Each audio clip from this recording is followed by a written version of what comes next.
Okay, guys, so here we go. It's just me right now. So Charmaine's having her little issues, and Chris is going to be joining us probably in about 20 minutes time as well. So it started off as 3 people. It's just me at the moment. Anyway, so you guys, I guess it's Zoe Brown's birthday today, so make sure you put out some cakes and whatever balloons or whatever in the chat for Zoe. Gotta have everyone has to have their special day. Except for support with Steffa. Just kidding. Happy birthday. Give you a shout out there.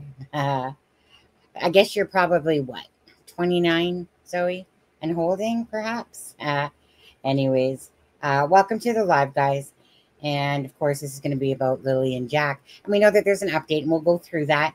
And when Charmaine gets on, and of course, Krista comes on and stuff like that, we'll get into it a little bit deeper with that. But for now, we're going to do Happy Hump Day. It's Wednesday, isn't it?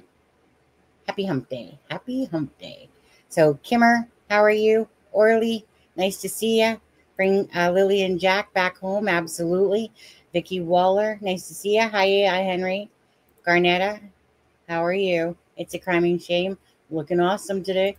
Mel O, how are you? Lily, Betty, Mark. Mama Angie's in the house. And Kent, thank you again for always, for all those ones that know that who they are, they send information and that as the day goes on. Thank you guys always very much for that. Appreciate that. And Robert sent me some stuff and Unicorn. And so thank you guys always, because as I'm working and stuff like you guys, just to say that, okay? Excuse all my typos in that, what's it called? Survey thing, the poll. So when I'm working from home, my computer is like my laptop's right here. So it's kind of in the way because I have to move my keyboard out of the way. So it's kind of like I'm looking at my time. It was like my break time and it was like 13 minutes and I'm sitting there typing like a mad woman. And then I'm back over here looking at my time. And so, yeah, yes, no, it wasn't due to drinking or anything like that. It was truly, I was just rushing to get it done. So, but you guys can read through typos, I'm sure, right, Donna? Hey, Crystal, how are you? All right, here we go. Hold on. The way we roll. That's the way we roll. Absolutely. AKA Random Star. Hi, Mel. How are you? Yep, you guys, please, for Lily and Jack. Again, don't do it for the channel. Always do it for the murdered and the missing. And in this case, we're going to be talking about Lily and Jack. Hi, Remy Stuff. How are you? Vicky's in the house. Mary, how are you? Mary Dalmatian. Hi, Carol. Just going to kind of scroll by a little faster. Okay, guys. Lee's in the house. Because I told myself I was going to not do a live today. I know it wasn't a big major update, but it's enough to talk. Well, actually, it was Kent. Kent said, so when are you doing a live today? And I was like, well, I wasn't. But okay. So actually, that's what prompted it more so. I was like, sucker for Sunny on this one. Yeah. So again, happy birthday, Sunshine. How are you? Sunshine on a rainy day. Nice and sunny over here, guys. Again, for anyone that's new to the channel, myself, I am from the Vancouver area in Langley, British Columbia in Canada on the West Coast side. Charmaine's up in the Shuswap area, trading between Alberta and there. And when Krista comes on, you guys, she was on yesterday. Was it yesterday? God, I'm getting my days mixed up, but whatever. I think it was yesterday. And then she's, of course, from Nova Scotia. So plus, I also passed on my information to our criminal profiler, Alexa. She used to come on doing Delphi all the time, but for the most part, she's busy. CD's busy. He has his kids and stuff all day. CD is a retired police officer. Support with Steffa was on yesterday with me as well. So Sharon Parker's in the house. Thank you, Support with Steffa. And Remy Cecilia. I'm just going to say that because that just rolls off my tongue a little easier. Okay. Lisa, happy birthday, Zoe. Okay, guys, I think we got everybody. There's some birthday cakes. Happy 21st. Oh, so I overaged you. My bad. Usually a lot of people that watch are usually in their 40s and 50s more so, to be honest with you. At least that's my, when you look at your stats and stuff like that. Anyways, hi, Arnie Maxter. How are you? And anybody I'm missing? There's Tony. Tony's in the house. My birthday was yesterday, 73, but I still bartend, so maybe I am 34. Something like that. Definitely, Tony. Happy birthday yesterday to Tony. Belated birthday there. Or you can just run your days like every day's special. One of the two. Sharon's eye dog karma. How are you? Can I think the RCMP know stuff that they aren't going to divulge? Of course, that's just a given, right? We had a murder in and out of our in-out neighborhood. My daughter's art teacher, they arrested the husband. Oh, this is what I'm talking about, you guys. Like these cases that involve a husband, wife, family members, their child, like they said, these cases are a dime a dozen, and it's just sick and twisted. Like in your head, to the normal people, you're like, just divorce, just leave them. Like Chris Watts. Why do you like the children are a different story? Okay. I mean, those people are just even sicker and twisted. To even think you could hurt your own children. Right. But there's totally a bunch of monsters out there, but just to like, you just don't get it. If you're going to cheat on your wife, divorce her. But mostly it's because they don't want to pay some sort of child support, or they want to cash in on some friggin' life insurance policy that they got. And I just, seriously, like I just don't get how people can bring their brains to literally, like for instance, those cases where like a child sometimes or takes a gun or something to their parents in bed. And you're like, how do you just walk up there and actually do that? It's crazy. It's crazy. But there's stories are endless, sadly. Happy belated birthday, Tony. So yeah, it's just, very sick and twisted world out there with and like I said, and these pedos, they're like everywhere, okay? Everywhere. Personally, she needs a break too. Today, all I was gonna do was just chill, and I was just gonna start. I was literally just gonna start, being a little snooper sniffy around the internet. Charmaine's thing says device not connected, so I'll wait to see if that comes in. Hi, truth hurts. Yes, the truth hurts sometimes, but you know what? We're truthologists here, okay? So keep it real, keep it nice, but have your opinions, like we say. You do you, but just be nice and kind about it, okay? Just because our opinions might differ from yours, that's okay. Let's see. Hi, native girl. How are you? So yeah, are you close to where I live, Lee? Hey, I think I bubbled as I said that. It came out like Lee with a bubble. Yeah. Kind of. I've lived in half my life here, half Alberta, but I was born here in Vancouver General Hospital. So my mama said. So my mama. Ashlyn, how are you? Nice to see you. The rule of the law is be good, do no harm. You would think so. You would think so. Yeah. Anyways, it's all made it to the bottom. Okay. I know that. So we cover stories. It doesn't matter if it's from Canada, United States, across the pond, wherever. Just stories that are close to our heart. We're not that channel that goes, here, I'm just going to cover this and this and this. Some channels are really good and like to do stuff like that. I don't have the time of day. It's not my full-time career, nothing like that. Like I said, I do my job. I'm at work. My husband does his. Come home. He games. I do lives. Perfect. And then we meet back in bedtime. So with this and stuff like that, like I said, it's very, for me, I know I don't have to put in this type of time, but I want to. When cases are important to me and they bug me, and what hurts my heart is that not only is it the fact that these are two children, the grandma Belinda, right? It's just like, I was just looking at, and we'll show them in a minute. I was looking at some more pictures that she put out when Jack and Lily were little babies, and I sitting there staring at them, like, you do pictures, right? Like, oh, cute. They're so sweet. And then you're just reminded all the time that these are real children with real people's hearts that are breaking.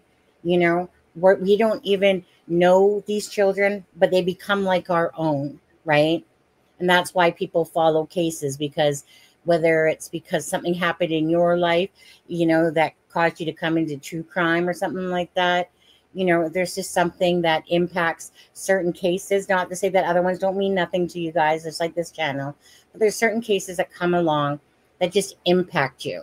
But especially when you see sweet little children's faces right there before you, and anyone that has children of their own knows exactly how you would be. Oh, is that Charmaine? Did she make it? Let's see here. Let's see. Charmaine, are you good? Yeah, well, I'm connecting through my hotspot on my phone. Okay, because at least I can hear you this time. Yeah, and I'm looking, I'm trying to figure out why my computer is so slow, and I'm seeing this really strange thing. Like, I don't know what happened from the time I left this morning to the time right now, but something wonky is going on. But yes, I'm here. I'm connected. Oh, that's good. Okay. Well, Charmaine's here, like I said, and then Krista should be joining us soon enough. I've really enjoyed learning about Canadian laws, RCMP. Well, you know, it's about time the Americans got to know a little bit more about Canada, eh? Seriously. Because we know so much more. Yeah. Yeah. But they got some nasty ass riots going on over there. You know, yeah, it's crazy. I haven't watched much, but I want to know what are they angry about? You know, I don't even know what this is all about. To be honest, I thought it was something to do with like deportation and stuff. You know, am I wrong, guys? Tell me, Americans, am I wrong? Because honestly, I haven't been paying attention to it either. I just keep seeing all these thumbnails, and I'm like, what is this all about? Is it like about deportation or something like that? And I don't know. I feel like in the United States, whenever I don't know, it's weird. Yeah. Yeah. I feel like there's always something going on there. Yeah, absolutely. Trippy says, I unplugged last night and missed this channel so much. I tried to catch most of the live at lunch and was cursing I couldn't respond. Oh, in all that 5 hours that live was, you couldn't respond? No. Okay, this is not going to be no 5 hour live. In fact, we're going to be lucky if we hit like 2 hours tops. I am so going to rest. My husband, he bought me a booster juice on the way home because I was like, husband, because my husband's staying home tomorrow because it's his brother's birthday. And I was like, well, you better stay home when it's my birthday. And he's like, what day is your birthday on? And I'm like, a Thursday too. So let me get this straight and then you can move on. So people are protesting the removal of undocumented immigrants from their country. Is that what? Yeah. Yeah. I don't understand why people would have a problem with that. And me, like, I'm so uninformed about that particular issue in the States, but there are avenues to go through to become a legal landed immigrant. And I know it's a runaround. Thankfully for you guys, it's not as easy as it seems to be in the States here in Canada, because if you're not coming in, well, I mean, we shouldn't really talk about it, but my way of thinking, if you have, you should be able to enter a country, yes, and you can get refugee status if it's, you know, a matter of life and death, but you have to go through the proper processes to be stay, right? And I don't understand why anybody would argue that, right? Yeah. Even though that one, I agree. Let's drop that topic now, because that could probably take us down a whirlwind over there on there, because it's not only So we'll leave that one to the States to figure their shit out over there. Yeah, but Drippy, it might be harder to get work in Canada if you're an illegal immigrant. But if you do it the right way and they come to Canada, and I don't know anything about the States, they do have a lot of benefits in being here if they're coming here the right way. Do you know what I mean? And I don't know, but I would think that the States is the same. You want to come into the country, we're going to help you build a life. We're going to adapt to our society and our norms, and then we're going to assist you in building a life here. You know? Yeah. I don't know. Maybe Good. I'm wrong. Nope. Good. Yeah, good. Good. I'm like, I'm not going to get into the politic crap. No. And I mean, that's the side of politics that I don't know a whole lot about. Like, I know me neither. My family always have something to say about Canadian immigration, but that's their views and not necessarily mine, because I'm not educated enough. I don't understand it enough to really have an opinion. Yeah, it's different. When my husband immigrated from the UK, it was way easier. But he came in as, of course, like a spouse type of thing, or whatever that one was. But now it's all about points, and it's all about pools and points. It's totally different now. Totally, it's harder. It's harder, way harder. Hi, Helena. Thank you so much for the super sticker. Okay, so. First of all, before we get into anything, I just want to say again, we care about this case very much. My heart hurts so badly for Belinda, the paternal grandmother of the two children, for whatever voice she wants us to be for the channel. And she has been a huge voice in barely limiting anything that we ever talk about. Why? Anything to keep the case out there, to keep it rolling, in a sense, to keep the awareness out there for Jack and Lily. It's very important to families, right? Because we know how it works in true crime, how cases will drop off very quickly when nothing's moving on. It doesn't take for a long time for the news to kind of start tapering off. It always happens. Then channels start tapering off. So for me, it's like, again, I can only do my part and you guys can do your part. Your part is either you're a creator or you're hitting that like and the share button to help Belinda out, to help the family, to help, bring awareness to these beautiful children. Such a sad. I still feel like they're alive, by the way. I do feel like they're alive still, myself. You know why? Because my pendulum told me so. I was like, I'm going to play with my pen. I was going to say, I'm going to play with my pendulum. So you better not be broke, Mr. Pendulum. Okay? But I do. If I'm going down my path, I do believe that they are myself. The pendulum said so. So let's go with that. Anyways, hi, Christy Me. Okay. So Charmaine, we'll just get right into this part of it, I guess. Let's see here. We got to take that one down. Remove, and we'll get here. Is that the biggest I got it?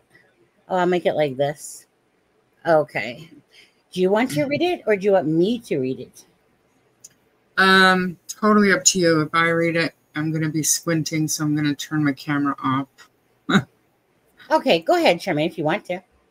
The Nova Scotia RCMP's intensive approach to the missing persons investigation into the disappearance of Lily and Jack Sullivan continues. More than 11 Nova Scotia RCMP units are working on the missing persons investigation, some of which include the Northeast Nova RCMP Major Crime Unit, Pictou County District RCMP, Digital Forensic Services, Truth Verification Section, Legal Application Support Team, Police Support Services, Underwater Recovery Team, Behavioral Sciences Group, and the Criminal Analysis Service. They are joined in their investigational efforts by the National Centre of Missing Persons, Canadian Centre for Child Protection, and provincial and municipal police agencies from Nova Scotia and other parts of Canada. The investigation is being led by a tenacious, committed group of investigators who are gathering and assessing information daily to learn more about the circumstances of Lily and Jack's disappearance so we can find them, says Sergeant Rob McCammon, officer in charge, or the acting officer in charge, Major Crime and Behavioral Sciences. All scenarios are being considered, and we've engaged every tool and resource at our disposal. The Nova Scotia RCMP would like to thank the public for all the tips, information, and video footage that has been provided since Lily and Jack went missing. With this support, investigators have collected hundreds of hours of videos from the areas surrounding Lansdowne Station, including footage taken from along Gairloch Road between 12 p.m. on April 26th, or does that say 28th? Whatever, and 12 p.m. on May 2nd, which was the subject of a public appeal from the investigative team on May 28th. Formally interviewed 54 people, which has included administration of polygraph to some of the individuals interviewed, received 488 tips, many of which have been assessed and followed up on, extensively searched the property from which the children went missing, including every aspect of the home, grounds, outbuildings, nearby septic systems, wells, mine shafts, and culverts, and been granted numerous judicial authorizations to seize and examine materials and devices that may provide information useful to the investigation. We're assessing, evaluating, and analyzing a significant volume of information from a variety of sources. We have a very coordinated and deliberate approach to make certain all information is meticulously scrutinized. Remember, I used that word early on. Prioritized in action to ensure nothing is missed, said Corporal Sandy Martell. I don't want to screw that up. I'm so sorry, Sandy. Investigation lead, Northeast Nova RCMP Major Crime Unit. We are committed to doing what is necessary to locate Lily and Jack and advance the investigation, which may take longer than we all hoped. The information gathered thus far through the investigation, including the ground search and rescue efforts, has not identified new search areas. Anyone with information on the whereabouts of Lily and Jack is asked to call the Northeast Nova RCMP Major Crime Unit at 902-896-5060, and to remain anonymous, contact Nova Scotia Crime Stoppers. That's 1-800-222-TIPS 8477, or submit a secure web tip at crimestoppers.ns.ca, or use the P3 Tips app. Okie dokie. So there you have it. Okay, so go ahead, Shameen. And you guys in chat too. I know you guys have been talking a little bit there as well. So Shameen, well, I guess we could, no, we'll just leave it here. Okay, so what's your thoughts on this information that they've kind of given us? Well, I feel like it was enlightening. It was because of the insinuating that they've polygraphed more than one person, individuals plural. So that's interesting to me. And it also kind of, to me, it also kind of seemed like a message to the public. They're saying that they're investigating all scenarios. Do you know what I'm saying? So they're hearing people, they're listening, and they're running down and investigating all of this information. So all of everything that's being tipped in, and make no mistake, there are people in contact with, if not RCMP themselves, watching YouTube and live streams, waiting for something, some family member or something to leak. I guess they're watching, or they have somebody watching for them. Yeah, absolutely. So I think that there was and this is the type of thing where I can say that we can read between the lines a little bit, in that they're hearing us and they know what the speculation is. They know what the doubts are towards their investigation. And this was kind of to put the information out that they're comfortable putting out. None of it is going to impact their investigation whatsoever. But it does, I think, lay to rest some of the concern that it was cold, that they weren't investigating, that they weren't doing what they needed to do, like they weren't searching mine shafts. And I know that was big with a lot of people from the East Coast because we hadn't heard anything, right? So this was, I think, their way of coming out and saying, look, guys, we know all of the crazy theories and we're looking into all of them. Calm down. Thanks for your help. We got this. That, in my humble opinion. And I did say early on that the RCMP, because of the Indigenous women, missing and murdered women situation in our country, I did start to have my doubts about their, I mean, I don't want to say anything negative, but I started to doubt their ability to, you know, investigate crimes. But from the beginning of this, I said that the RCMP they're not going to be pushed and they're not going to be rushed by anybody in the public. They're going through everything meticulously, and I have to believe that they're on top of it. That's my own team. Hey, Charmaine, can I just say something really quick? Because I've been smelling it all day.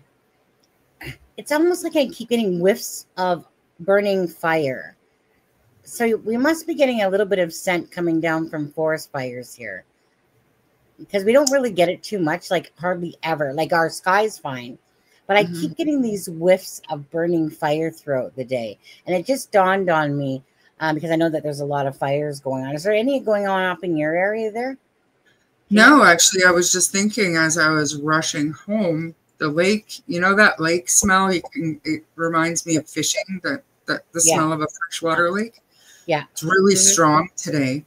Oh, but having said that, it depends on I can't remember what the technical term is for it, but just kind of the direction of the wind. A lot of Alberta is on fire right now. So you're probably getting some of that smoke. But no, it's missing us completely. Beautiful blue skies. It's 33 degrees out today. Happy to be inside in air conditioning finally. Yeah. Ron, you're totally wrong about that. They absolutely do watch. They absolutely do watch the internet. Absolutely, I mean, they do. 100%. Like I know this. I have RCMP friends, and I know they might not be sitting down watching every single live stream, but they do have people that are watching. Yeah. Yeah.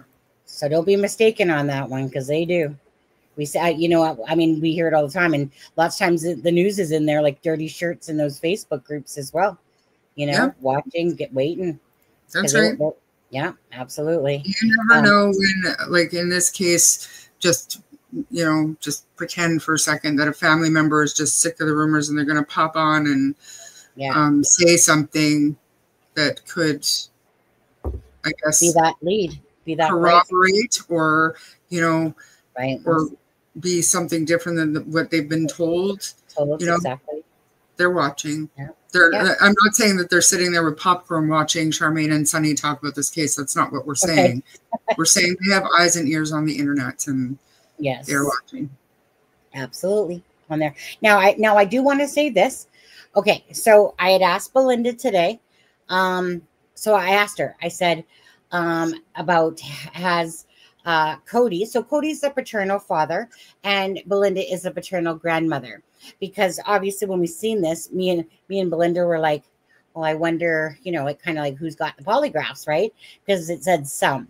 So so bottom line is Cody has not been asked to take a polygraph test. So, you know, so that says a lot right there. Does it mean that they might not? But I'm pretty sure that the people that they've interviewed in polygraph tests are the important people that they want to or are trying to get. So who knows there? But he does have an alibi, Belinda said, because I also asked her that question. Does Cody have an alibi for that day? And Belinda said that, yes, he does. So you know what? I don't need to, I'm not going to sit there and show you that message. But can I just say that the people, you can pretty much guarantee that the people that did a polygraph test are the people who claim to have seen Lily and Jack that last day or after they were seen, right, in public with their family on May 1st. So we're looking at people like Janie. We're looking at Daniel, Malaya, Logan. Possibly even the bus driver may have, just from other circumstances or rumors. Probably Cindy was asked to do one. Maybe Cindy's boyfriend was asked to do one. These types of people that have direct contact with the kids. Yeah. Like, do you know what I'm saying? Like, we're not looking at Cody from, a year and a half or whatever. He hasn't seen them for. They've probably verified that information. Right. So yeah, because I just want to put that out there because so many people, keep talking about something like not, to be honest, I mean, maybe it's because I don't pay attention a lot. Because I don't get, like, if stuff isn't of interest to me, I could care less to watch it. So I don't know how much I know some people are talking about, of course, the paternal father and blah, blah, blah, blah, blah. But all I'm saying is, I think Belinda, she's not going to sit there and go, I'm going to hide the polygraph from you and stuff like that. She's been honest and always upfront. Again, he hasn't had a polygraph, probably because he will never have one, probably because he has an alibi and won't need one, right? So I know. So we'll leave it at that. Individuals, like, quite honestly, could simply mean Daniel and Malaya. It could be. Like, just more than one person, right? We only know for sure of one, so it could be one, it could be 10. It does make you wonder. Yeah, if you could just post on your Facebook, Malaya, if you pass that polygraph test or not, or if you took one, that would be amazing and awesome on there. You could just, Merry Christmas early. You could just do that for us, Malaya. If you're not going to do anything about posting your children on your Facebook, just let us know if you passed, not even that if you passed a polygraph or let alone took one. Actually, if you can just give us all the details, that would be great on there. So there was actually someone that posted on one of the comments, about a couple hours ago. It said, I heard Malaya turned herself in. Is that true? And I said, can't see it. Wishful thinking, but hey, that would be a pretty good gift if she did, if she had something to do with it, eh? I mean, tell us where the kids are, okay? Thank you, But honestly, it's always just, it's kind of like this Decker guy that's on the run. You took your 3 girls' lives, you little wussy coward, right? Be accountable, be a man instead of being a wuss, and go turn yourself in because you're going to get caught. Or you're going to take your life. One of the two things is going to happen for sure. Part of me really hoped that he would take his own life. I want him to suffer. But they don't suffer. This is my problem. I know exactly what people are saying. He needs to be brought to justice, but they don't suffer. Okay, so look at Chad Dorman. He confessed. He didn't fight. Whatever. His confession was thrown out of court because they didn't read him his rights properly. But at the end of the day, even if he pled guilty and goes to prison for the rest of his life, the man's going to be in protective custody. Is it a miserable existence? Yes. But is he suffering the way that I think he should be suffering? No. He's a waste of taxpayers' dollars if he's in the prison system with extra care and attention in protective custody. I just, you know what I mean? Like, yeah, I don't know. I'm torn there because I want him to suffer. I do.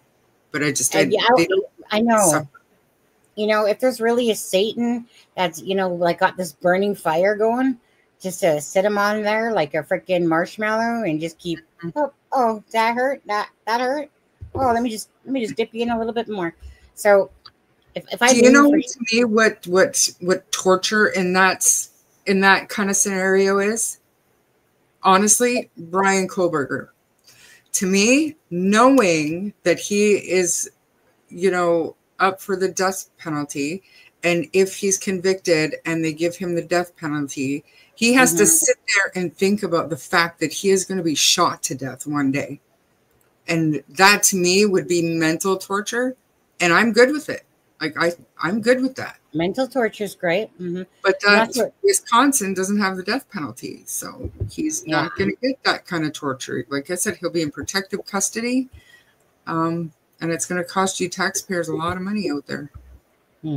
What does Lisa mean by has parental alienation? Because don't get me wrong, I exactly know what parental alienation is. Been an issue in what way? Are you understanding that? I'm wondering if she's talking about Malaya. Yeah, expand on that answer, please, Lisa, Yeah. because I know what parental alienation is, because my ex-husband did it with me and my son, so I get that part, but I'm just not sure who you're referring to exactly here. Yeah. According to Daniel, Malaya had really severe postpartum depression and anxiety, and so kind of disconnected from Jack and Lily and paid all of her Right. attention to Meadow. Right. So if that's what you're talking about, Malaya was very alienated from her kids, but by her own doing, due to Right. mental health. From what we understand, and nobody, even Kelly from the other day, wouldn't talk about it, but Cindy is said to have had a rough go at bringing Malaya up. Again, due to her own decisions. Did she say that? I didn't see that. Did she say that? Did No, Kelly she say didn't. that? That's what I'm saying. Nobody is saying anything different Oh, than what we know, right? From the information that we have about Malaya's upbringing. So I think the safe answer is yes, even if you're talking about the other way around. Jack and Lily obviously weren't supervised, therefore were not cared for appropriately. So I think the safe answer is yes. Yes, there was. Oh, by the way, Christy, if you're watching, you're 15 minutes late. Just if you're watching this right now and can hear me, which I think she can, tell her she's late, Charmaine. 15 But that's minutes. okay, because I'm late every time too, so that's all good. She was supposed to be here at 3, then 3:30, because she was making dinner, she said. Now it's 3:45. Do you know where your friends are? Well, to be fair, I was busy staining, like lacquer staining all of our baseboards and window trim and stuff today. And it just so happened that I looked at my watch at 2:35, and it's a 25-minute drive to the apartment. So I hauled ass to get here, and I got here with 3 minutes to spare, and then my messages wouldn't load to get the link. So okay. Just quickly, guys. Yes, mom, children, father. Yes, mom keeping that's what I thought she kind of meant about Malaya keeping Daniel from Meadow, and I guess the other two. Yeah, but I mean, I'm sure for him it truly sucks, but we don't know the full situation there either. Don't know what's like. I mean, I have my thoughts, but don't, I'm sure if Daniel, if this is a game that's being played and Daniel's the duck duck goose type of thing, this would have to suck severely. Especially if you're innocent of something, and that, say, if this was to be bullcrap, and then to literally, like, how it is, Charmaine, when you're trying to fight the law in a sense or whatever, and it's like a losing battle, type of thing. It must be so frustrating. So, but we don't know what's actually truly going on with that whole situation. Besides, did you say fight the law? What do you mean?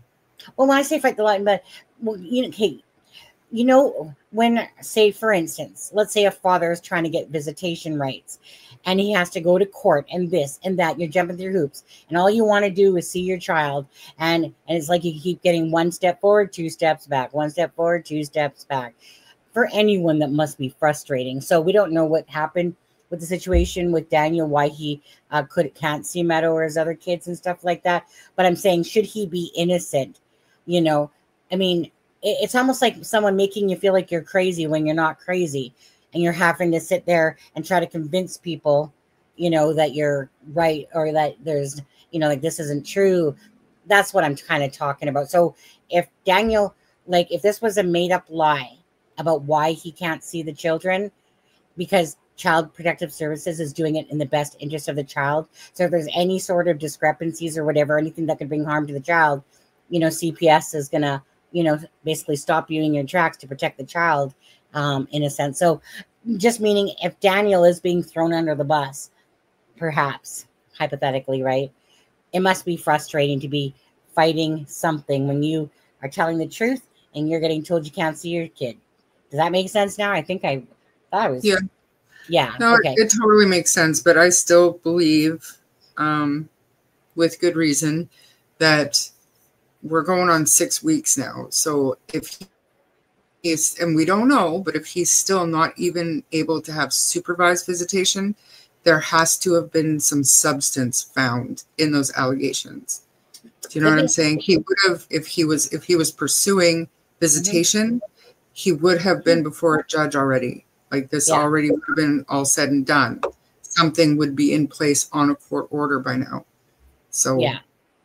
but I mean, And the fact is, it was probably substance, it right now. you know. Yeah. But we'll see. Oh, there she is. She heard me. She heard me.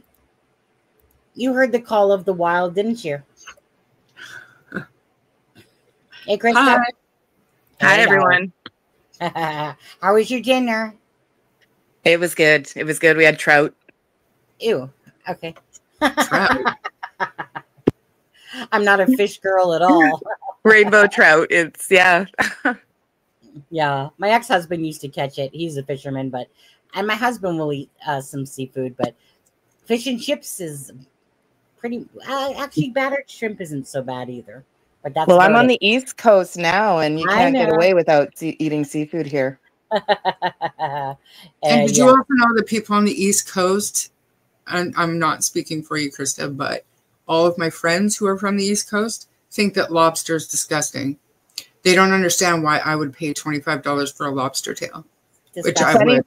Funny story. I'm actually from BC. I was born in New Westminster at Royal Columbian Hospital. When our son was born.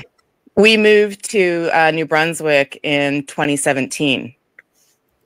And we've been here ever since. We love it. But of course I miss BC. But I love the lobster. But yes, you're right, Charmaine. There's a lot of people here that do not like lobster. Blows my mind because it's my favorite thing on earth. Like I love a lobster. I tried it once. You know how there's something about people that always think that somehow they can make it so that you like seafood, that the way they cook it is so good. Anyways, so when we were in Whitecourt, Charmaine, and Krista, there was a neighbor that had some Atlantic lobster, and I thought, you know what, YOLO, I'll try it. Right, I'm just gonna try it. Okay, chewiest ass shitty crap stuff I ever did taste. I had one. Yeah. Me and seafood, the minute I have that texture of crunch slime, no. And I was thinking, this is, like people are always having lobster. It's going to be so great. It's going to be so great. Smothered in butter. No. Well, if it was slimy, it wasn't cooked properly. I'm telling you, it's so good. But it doesn't matter how someone cooks even fish. There's no taking away that stink, that smell of fishy, lobstery, fishy stuff. Yeah, I mean, I don't like the smell, but give me a garlic butter smothered lobster tail and I will eat it. Yeah. It's a crustacean and I love it. You give me some haddock and fish and chips and I'm all over that. I love that. Oh, with tartar sauce. Have to have tartar sauce. Yeah. When you look at that. When you look at halibut. Halibut? I like halibut or cod. Halibut or cod, actually. That's what I like. Actually, that's what usually fish and chips is. Okay, when you look at the kids in their Easter pics of them with the ears and whiskers, you can see it in their eyes that something was not right, even those 2 weeks before they disappeared. Don't know. I can't say I've stared actually at the kids' eyes. To be honest with you, it's usually the adults' eyes I'm looking at. Yeah. Well, sometimes when you look at kids, and it's just my opinion and like I said, some experience. When you look at kids, like for me, looking back at some of my kids' photos when they were, at the age when their stuff happened to them, looking back, hindsight is 2020, I can see in their eyes that they're sad, like in their soul, they're sad. So, but yeah, that's different. That's just me looking at pictures. So, I mean, I understand that comment. You can look and sometimes see that there's something not right, and it could just be that day. Yeah. Now, I honestly felt that about Summer Wells. Her eyes Her eyes were haunting to me. Yeah. I remember that one brought me Some of right those. into missing children. That And case. a lot of her smiles even looked forced. Yeah. You know, forced, like smile for the camera. You know what I mean? Yeah. Desperate. Just, yeah. So There sad. was no joy in her eyes, and it is very sad.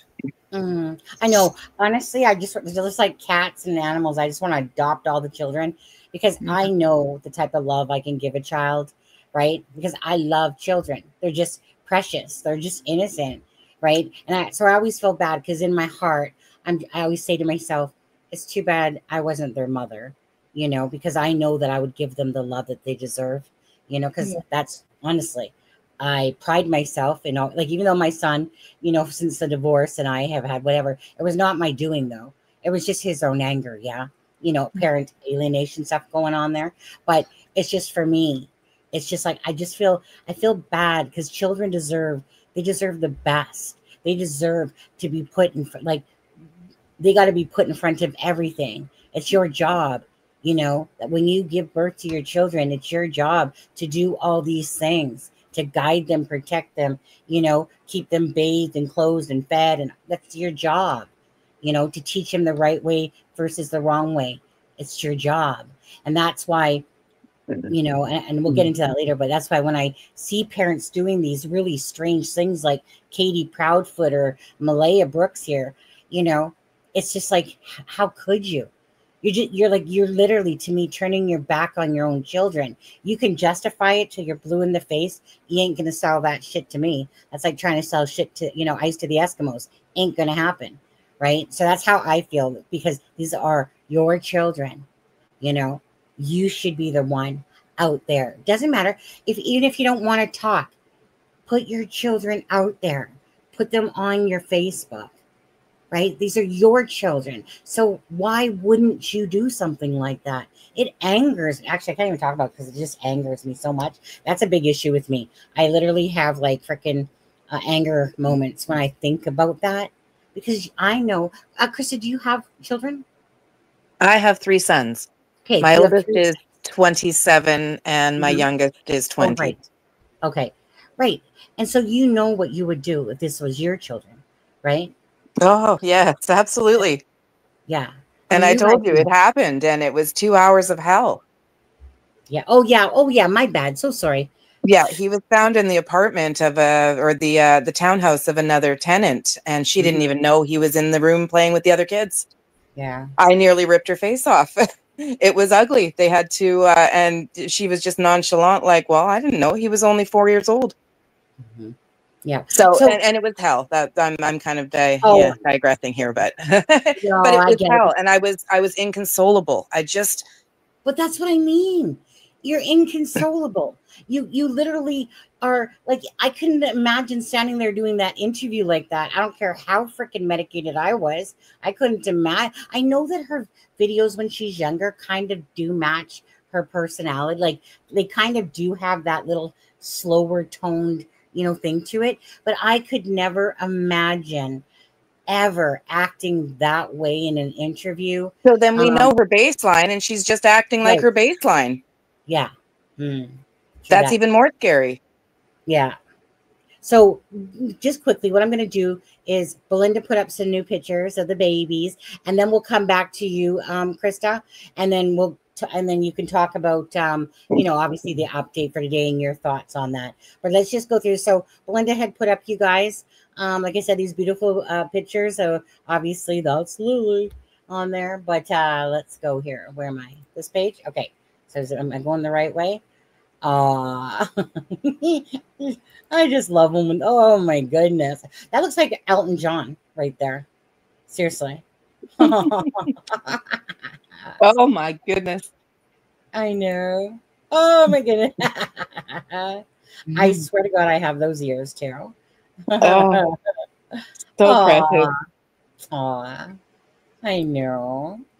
But this is what I mean, right? It's like I'm sitting there going, ooh ah, right, newborn.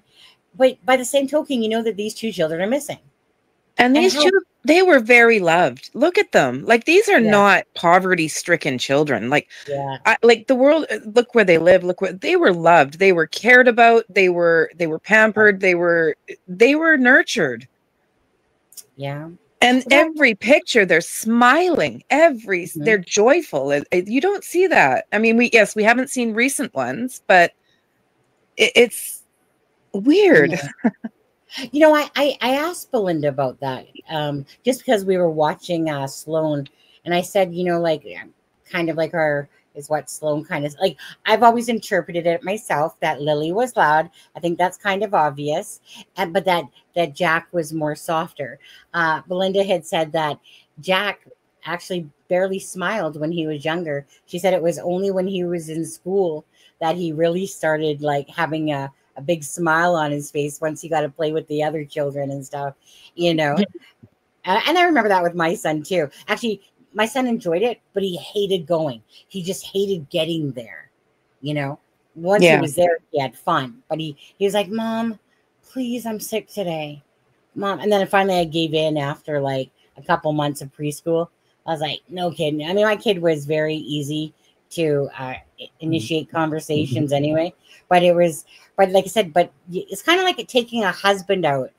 You're like, "Husband, do you want to go out to this thing, you know, a couple weeks away?" At the time, they're like, "Sure." And then when the day comes, they're like, "I don't really want to go." I'm like, "Shut up. Don't go there. No, no, no, no, no, no, no, no, no." You know?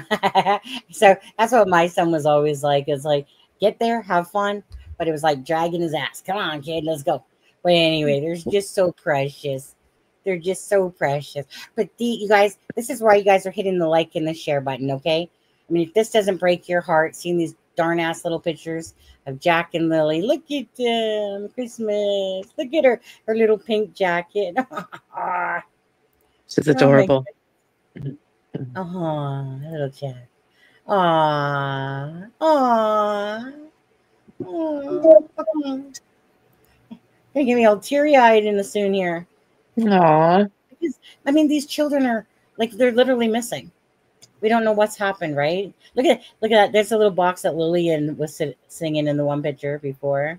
Little toy box. Aww. Halloween. Jack was born October 29th on what was it? 2021, I think it was. Right, Jack. And then back to the beautiful granddaughter. So, of course, so please, guys, again. Well, here, let me just go back to, we'll just go back. Let's see here. No, I want to go back to this one. I know they're smaller, but just so cute. So please hit the like and share. Never do it for the sake of the channel. Always do it for the sake of the missing and the murdered. And in this case, it's just, you know, I know if you guys are mothers and even the fathers, you know how it is when you have a child, you know, especially girls. Sometimes they're real daddy sookies, you know, Jack and Lily. Yeah. So your thoughts on the update there, Krista, please. I'm really glad they came out with it. It was important for them too, and it was pretty detailed and extensive. And I think with enough information, obviously the world can't know everything. They have to keep that tight. They have to keep the integrity of the case.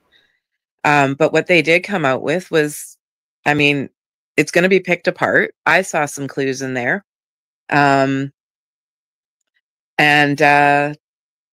yeah, but I didn't like the last little bit where they explained that it might take longer than, I know they want to secure a case and they need, obviously they've got tight lips Yeah. amidst them. I think that they're dealing with some stubborn sorts. So what is it that you think, like, how are you foreseeing with them what's going on yourself? Like, do you feel like that they have the gist of the story and they're just like you know, trying to figure out where Jack and Lily actually are, or something like that? Like, what part of where do you think that they're sitting with this case, both you and Charmaine? But go ahead, Krista. Speak now or forever hold your peace. Krista. Hello. She must have. Charmaine, she's having your problem issues. Can you hear me now? No, now I can hear you. Yeah. Okay. Sorry. That's okay. What did you ask? Sorry. Oh, so I basically am asking, where do you think that the RCMP is sitting now at this point? With the case? I think they know. I think they have an idea, a really good idea. I obviously they need hard. They need the smoking gun. I think they need a smoking gun. I do think that they know that they were a little late to the game with getting digital evidence. I think they realize that. They're probably kicking themselves in the butt. I mean, because anything they have now, I mean, a month later, very unlikely that the Amazon cameras are going to have anything more than, you know, maybe a week, maybe 72 hours. I can't imagine them having, unless they've got cloud-based memory. I don't know. But I think, you know, they're just waiting for, I mean, obviously, sadly, the bodies. Where are they? So that they can process the rest. Do you think that they're not alive? I kind of do. You think that they are? Yeah, I do. I know I'm such no, I do. I do. I feel like this is a family thing, that it was done for a reason. And I do think that there's just a lot of lies and manipulation going on. And maybe someone thought it was for the sake of the good, but really, and maybe it was a game and it never meant to ever reach this type of exposure. But I do feel you like realize the longer they go, I mean, the federal offense they'd be dealing with, I mean, it can be just as bad as the alternative. And another thing is, if the list of specialists they have in there doesn't really point to family law, in my opinion, that's completely me. And I understand there's a ton of different views out there. And I appreciate that there are so many, because they're gonna, you know, go down each of those paths. Oh no, don't Kent. Kent, I wasn't born yesterday. I'm always going to remain hopeful, just like Sebastian's case. We know what the odds are. So don't get me wrong. I'm prepared. I know that the worst case scenario is the most likeliest when it comes to these type of cases. But in this case, I'm holding out hope still. I am. I absolutely am. Because I think that I still think that this was a game. I don't think this was. Well, hold on. What is your kind of theory about where you hypothetically, allegedly, whatever, think that? Do you think it was a random stranger that abducted them, or do you think family involvement? Because there's only so many scenarios here, so it has to be one of them, one of the three: in the woods, family involvement, or stranger abduction. My gut, and this is just, and I've jumped back and forth, and this is just one. I have a couple, but the one that's kind of running out in front, and I kind of touched lightly on it yesterday, is that something did happen with Malaya. She had a manic breakdown. Something happened. Okay. She tried to make a story, and Daniel kind of knows is not covering for her, but backing whatever she says, because he does love her deeply, and knows her struggles, knows what she's been dealing with. Another thing, you know, I've got your back till death do us part kind of thing in his mind. I'm sure he thinks that, you know, that's his wife. They've got a baby, and they are going to stand by, you know, Bonnie and Clyde. They're going to stand by till the end. And I think possibly when Mom, and I said this yesterday, when Cindy got there, she saw the look in Malaya's eyes and went, oh, hell no, let's get the hell out of here. You're in a lot of trouble. In her mind, I'm saying this is all like hypothetical or whatever. And get in the car. We're getting you a lawyer. And maybe not said that there, but get in the car now. They're going to pin, they're not dumb. They're going to pin this on you. your story's ridiculous. It is. You know, like Mama Bear taking her away. Like, we are going to end the lawyer up and keep your mouth shut until you're told to talk. That's my leading theory right now. Not that I don't obviously feel that yours is pretty close. You know, we don't know. But we don't. Charmaine, are you on the same mind as Krista, or different? Where are you at? I'm all alone in the world. I'm convinced that it's a stranger abduction, and unfortunately I don't think that they're alive, but I also don't think that they're anywhere close. I'm convinced. Stranger abduction all the way. So let me put it, so on a scale of so abduction, like Charmaine's talking about, that's my least one for me. I feel like for me that's like this, right? The chances of it is this. I agree, because I think there'd be a bigger thing on media. I think the news would be all over it. But see, the thing is, with the RCMP, they came out and basically said they had no evidence to support issuing an Amber Alert. If they thought that there was an abduction, they would do that. But they said that on day 5. They haven't said anything like that since. And just because they haven't said it doesn't mean that they're not looking into it. They just said in their update today that they're looking at every scenario and every possibility. And you have to think about the parent's story.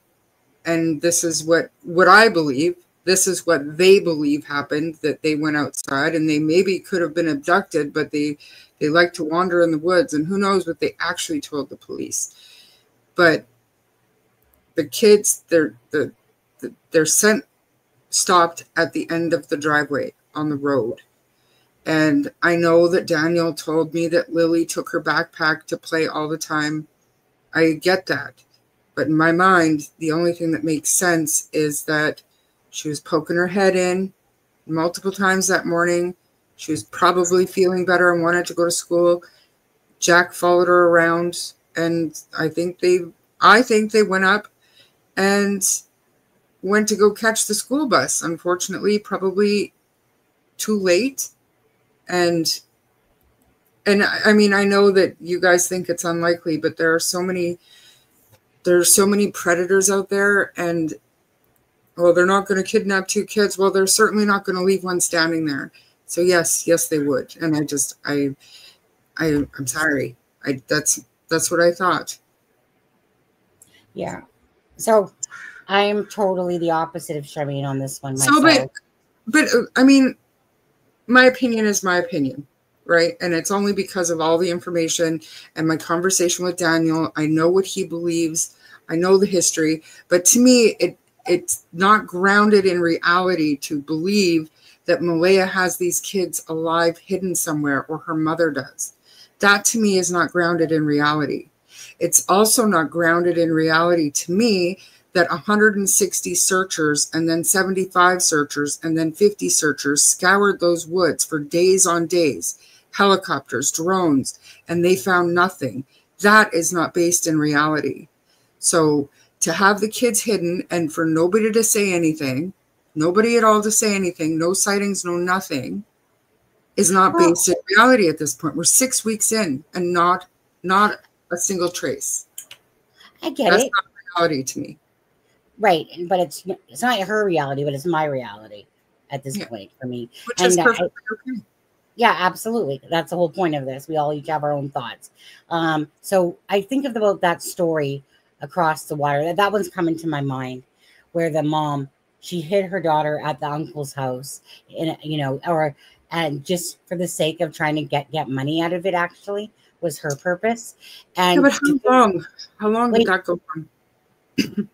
That one was a few weeks, like 2 or 3 weeks.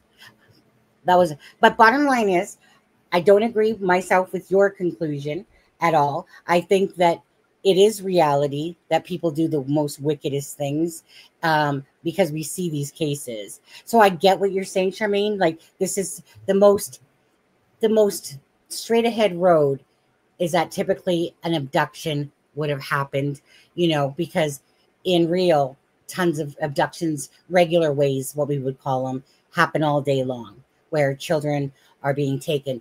But for this one, for me, because it's such a rural area, so unless it has something to do with the bus driver guy, you know, or something like there, so unless there's some sort of involvement there, I personally can't see, because of the mismatch in how the storyline and what they're saying and stuff like that, you know, and just with with Daniel, like again, you going back to Daniel's messages and Malaya's, it's almost like someone that's definitely pushing a narrative of this, and it could be wrong, absolutely could be wrong, right? But I still see it as that this isn't just two kids in this rural street, that one car comes by without seeing those kids, that one vehicle that would have to drive by would snatch those kids up. That's how I see it, because what's on this road, if those kids rode on that road, there'd be other vehicles. If it was a busy enough road, others would see them. So to me, it's not, you know, I don't know how busy it is, but it's not that busy, obviously, because we can see what kind of road it is. But then somebody would have sighted them, I would think. But nobody else did. So to have that one vehicle that goes by, abducts, that's why I can't even put my mind, like I can this much put my mind to that alternative myself. So, but we're thinking that the kids are hidden, and the RCMP are like the Keystone Cops. They just, they haven't found them. Nobody's cited them. The investigative roads they've gone down haven't led to, do you know what I mean? Like the last stunning thing that we've heard out of the RCMP's mouth in a press conference was that they don't think the kids were alive. Yeah, right? But that's in the woods. If they were, that's exactly what they were talking about, though, right? Was in the woods. That obviously no children are lasting this long alive in the woods. So and then they went back again. To me, obviously, those children aren't in the darn woods. You know, I don't see them there. Didn't think that they were there well, no, I would have thought that they were there in the first place. But after searching and then going back and still finding nothing, we're talking about a 4 and a 6-year-old that don't go in the woods. You know, I had a bad feeling on the Sunday. I knew they weren't in there. That's when I started to go, okay, something's fishy. With the something's fishy with the case, like when it came out, because we got notification here in New Brunswick on the Saturday. Yeah, and on the Sunday, that's when I kind of clicked onto it. 2 kids, like what? 2? That's odd. And I thought, well, that's possible. Maybe 2 kids did wander off like together. And that's when I started to watch it. I was watching our Global Atlantic, and the Sunday I went to that something's going on. They didn't find anything, like, and the one thing that triggered me was the diaper, because I know 3 boys, those diapers have beads, or they have that cotton fluff that swells. Either or, you're going to find some remnant of that. Even if an animal got them, like maybe an animal, there's going to be signs. They know how to check, trees that have had children brush up against them. There's so many points of evidence that that search and rescue people are trained to look for, and they didn't find anything. Yeah. So that's when I felt it was foul play. And when was it the Monday or the Tuesday that they came out and said that they didn't feel it was foul play, that it was an abduction? The press conference. Yeah, it was the 5th or the 6th. Yeah, it was like the 5th or 6th. Jack and Lily press conference. One sec. Let's see. Now we're seeing all this stuff. Here it is. It's on 1 month ago. Let me just see. May 7th. The thing that convinced me of my opinion was actually Malaya's messages themselves. The way she said, I have reason to believe they've been taken. Explain that one if you could. Saying they could have been abducted, they could have been picked up. That's one thing. But then at the end of that conversation, or towards the end of her messages to Belinda, she said, I have reason to believe they were picked up by somebody. And that was after the dogs had been out, lost their scent at the road. And I'm not saying that she's just a, you know, maybe her mom is just well informed and well versed in the social media world and knew what was coming for her daughter and is hiding her. Maybe. Yeah, I see. Out of all the stuff that Malaya said, which was off, was the one thing she said is I can't believe that they would run off on me. Do you remember her saying that? Yeah, I do. That was earlier in the conversation when they were still looking in the woods. And probably with Malaya. Remember that day that she found that blanket or whatever, took the police to where that blanket. That was May 2nd. Yeah. So yeah. Sometime between then and the 4th or whatever day that last, one of the last messages that she sent, I have reason to believe they were taken. Here, yeah, I'll pull it up. One sec. Because and I mean, you guys got to think, like, when they have professional search and rescue people, the RCMP are trained, they're well trained. So when they're searching through the woods, they're not just searching for 2 live little kids or 2 dead bodies, right? They're looking for disturbed ground. They're looking for signs of a burial. They're looking for that. Well, yeah. But the amount of hours and manpower that they had in those woods, it just, I don't, unless something happened on the Thursday and they had all night to take care of it, then okay. But if it all just happened in the morning, then I don't think so. Another concern of mine is, and it sticks with me, and I know, Charmaine, that you are more biased towards Daniel because of the conversation. And I was going to say, I was waiting for that. Somewhat, maybe.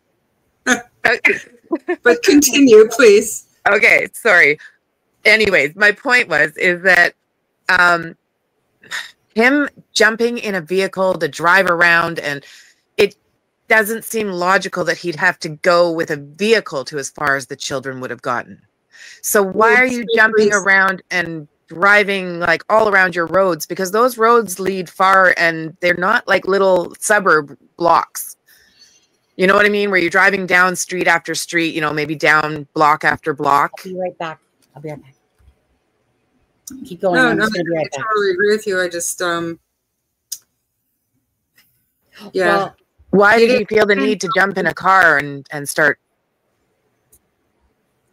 He didn't jump in the car. He said that they were looking around everywhere. Like, to me, right. I know what he said on the news, but yeah. He said, I immediately jumped in the vehicle and started. Yes. That's what he said. I immediately jumped in the vehicle and started driving, checking culvert, you know, down the it was odd. Yeah. Definitely odd. And the read I got on Daniel is that he how do I say this nicely? Oh wait, there is no way to say this nicely. He has a hero complex, but he's also a perpetual victim.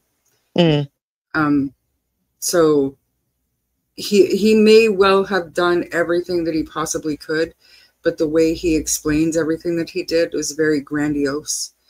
Very, look at everything that I'm doing, and I could have hurt myself, or do you know what I mean? And somewhat I'm being punished. Malaya left me, and I can't see my daughter. I'm being punished, and you know, so very much I'm doing everything that everybody else isn't doing, and yet I'm still the only one being punished. Right. And that mentality just turned me off of the conversation completely, because it was like, okay, now I'm just hearing how great you are instead of information about the kids. It's like Daniel between a rock and a hard place.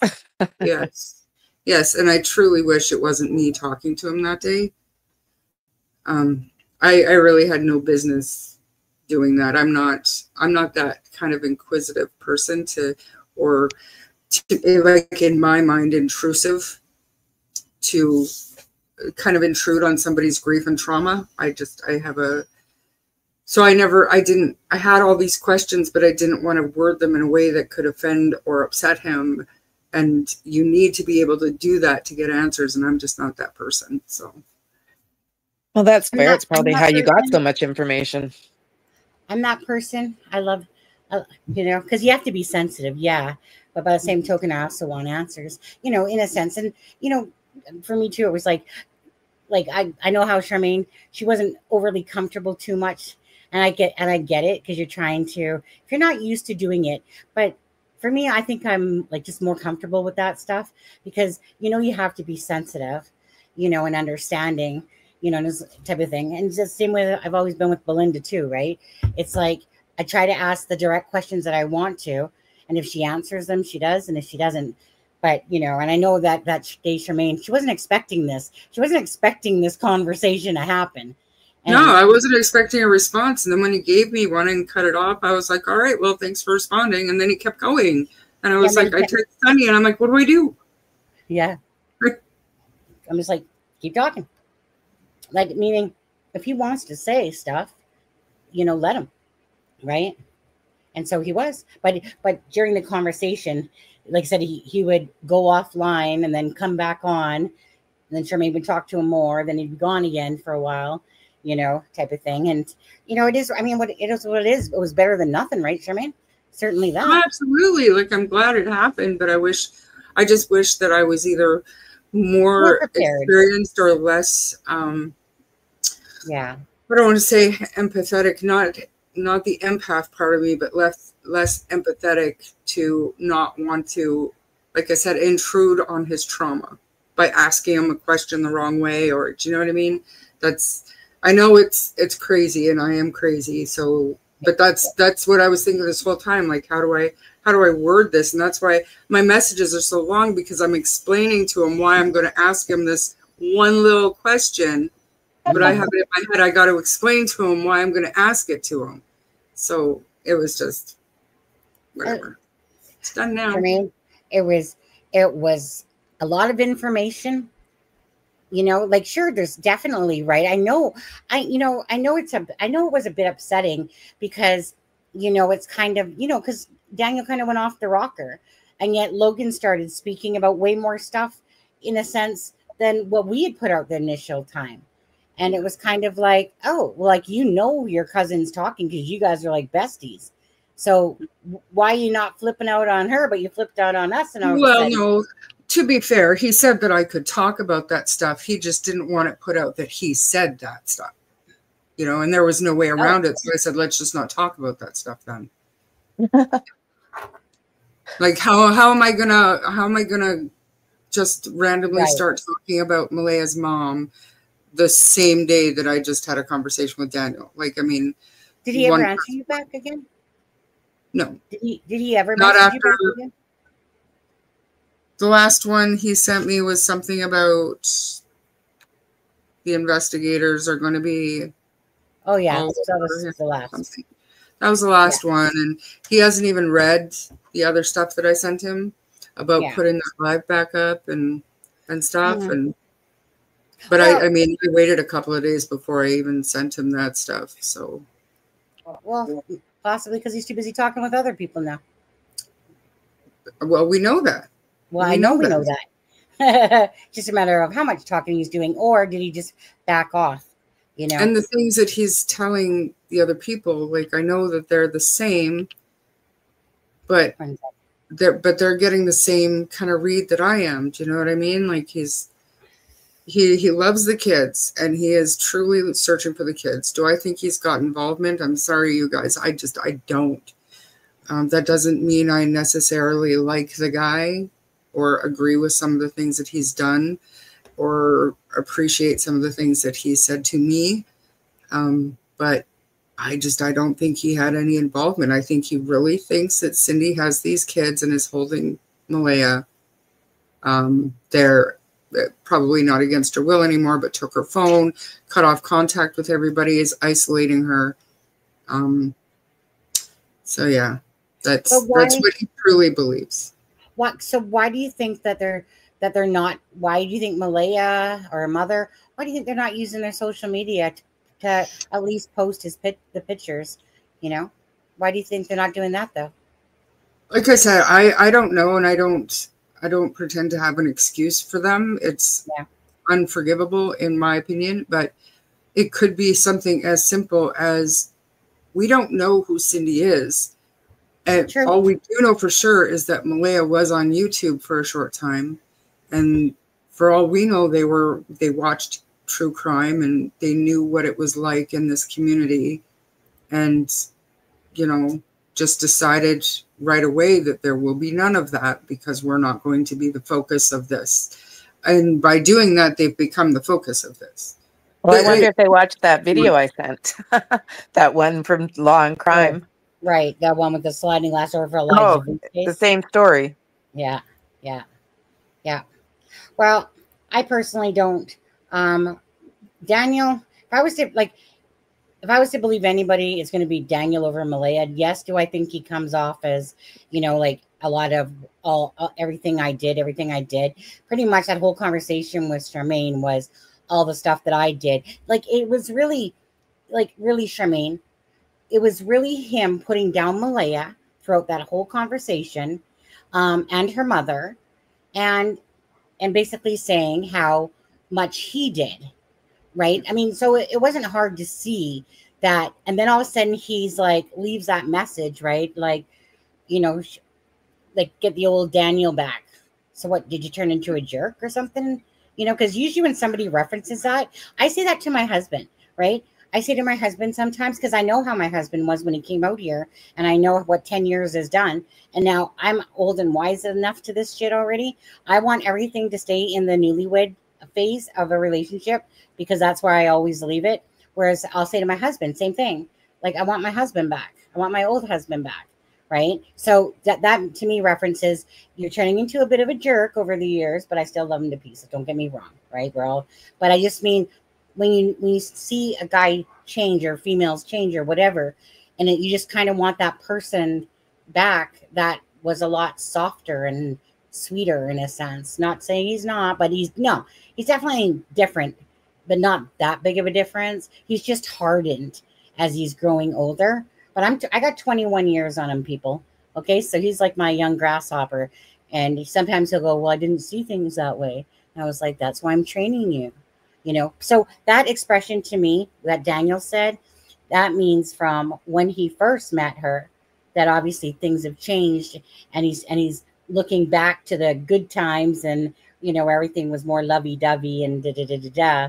So for him to say that he, like, for Malaya to bring back the old Daniel, right? He wants Malaya to see the old Daniel. That tells me. I mean, I see it all the time. We can't relate to the postpartum, but definitely the depression. And Sonny, you know what it's like on your partner, and that changes them, and they get an attitude, and things in the entire dynamic of the household changes if somebody's going through severe depression, especially if you have 3 small children involved. So it's totally speculation in my opinion, but it's totally possible that they had arguments or discussions about what was going on with Malaya. Why was she distant, distracted, whatever, whatnot? And maybe one of the only reasons she could come up with, well, you're not the same. You treat me differently, or you don't do this anymore, or we don't do anything fun anymore, or do you know what I mean? So, and maybe he took that to her because now she just disappeared. So, right. You know, and I know you guys, I know I'm making excuses for them. I get it. The fact is, I don't have a frigging clue what went on that day. But in my mind, it doesn't make sense for these kids to be hidden for no good reason. Daniel has no legal rights to those kids. So if it wasn't to get Malaya away from him safely with the kids, that doesn't jive with Canadian law. She could have left at any time and not had to worry about fighting for custody of those kids. Exactly. Do you think it was a game gone wrong, though? Possibly? Like, I mean, I'm still going to believe that Malaya and Daniel, regardless, it's family involvement. I still feel that way. Zero on this, but do you think? What did I just ask you? Actually, I what did didn't I get it out. You didn't get it out. No, okay, sorry, it was there, gone. Sorry, guys. But so, and I'm not sure if I said this the other night or not, but if the kids were being hidden for that reason or something even along those lines, why wouldn't they have called in or told the RCMP, look, this is what's going on. This is not a criminal case. This is a family court case. It just, to go on this long, it just doesn't make sense with the consequences that's going to happen. If that's what's going on huge. Here, they go in jail for a while. Absolutely. So, and you can't say it's for money because the kids are missing. So any of the government or tribal funding that was going to those kids or that would have been going to those kids, it's not going to those kids right now. They're missing. It's frozen. Mm-hmm. And unless they're found, that money is not going to start coming again. So it wasn't financial unless they were sold, which I'm sorry. I get it. I get it. I'm still on a different path. It's funny how, you're on a more totally opposite path than I am on this one. But it's how we interpret things, right? How we see things. Like, for instance, in those messages here. So let's just bring that up, Charmaine, quickly. So where is it? She said, I think, what did she say that about what you're talking about? Towards the end of one of those screenshot pages, and she just said, so May 3rd, she didn't answer her back. So everything is, I think, let me just take a look at the time here. So everything is May 2nd at 9:09 p.m. Then there's a point here where it goes into the 3rd, but I didn't specifically say to Belinda, like, right there, go up a little bit more. One more up, right there. The last one in that row. I have reason to believe they may have been taken by someone. They should have been found. See, that one didn't even resonate at me at all. It hit me like, it hit me just the way she said it. I have reason to believe they may have been taken or picked up by taken by someone. You know, that one, like, seriously, on a scale of 1 to 10 for me, literally, I would give it a 2. I didn't even go back to that one because it, to me, just seemed that I was too busy seeing too many red flags in the other stuff. That when with that sentence for me personally. What about you, Krista? To me, that seems scripted too. Just like everything else, I have reason to, too many words. Too many words. Like the fact that she is full on convoing on it. Don't you find it? It just doesn't feel like desperation. It feels very scripted, very controlled. Every word is properly spelled, and it's all this crap up here that bugs me. It's about the whole supervision thing again, and then she totally contradicts herself. So way too much information. It's all a script. Like, Charmaine, we were talking about this yesterday. I'm not sure if you heard.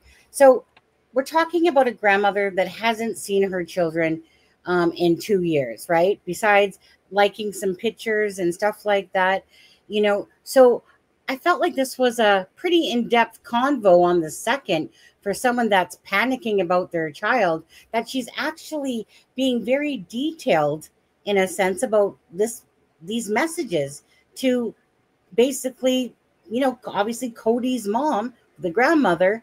But so it just reminds me, like, all these were on the 2nd and the children are missing, and you're managing to keep saying, like, about, you know, about the coat and the jacket and about how the door doesn't make a noise and how they're under their supervision. And then she says, well, normally they don't go to the road. Well, normally they don't do this. Well, what do you mean? Because on the interview. So that's why that seems so scripted to me as well. It's just like, you like, she's just constantly pushing this thing to me, like this narrative of, for sure, of, you know, like about the door.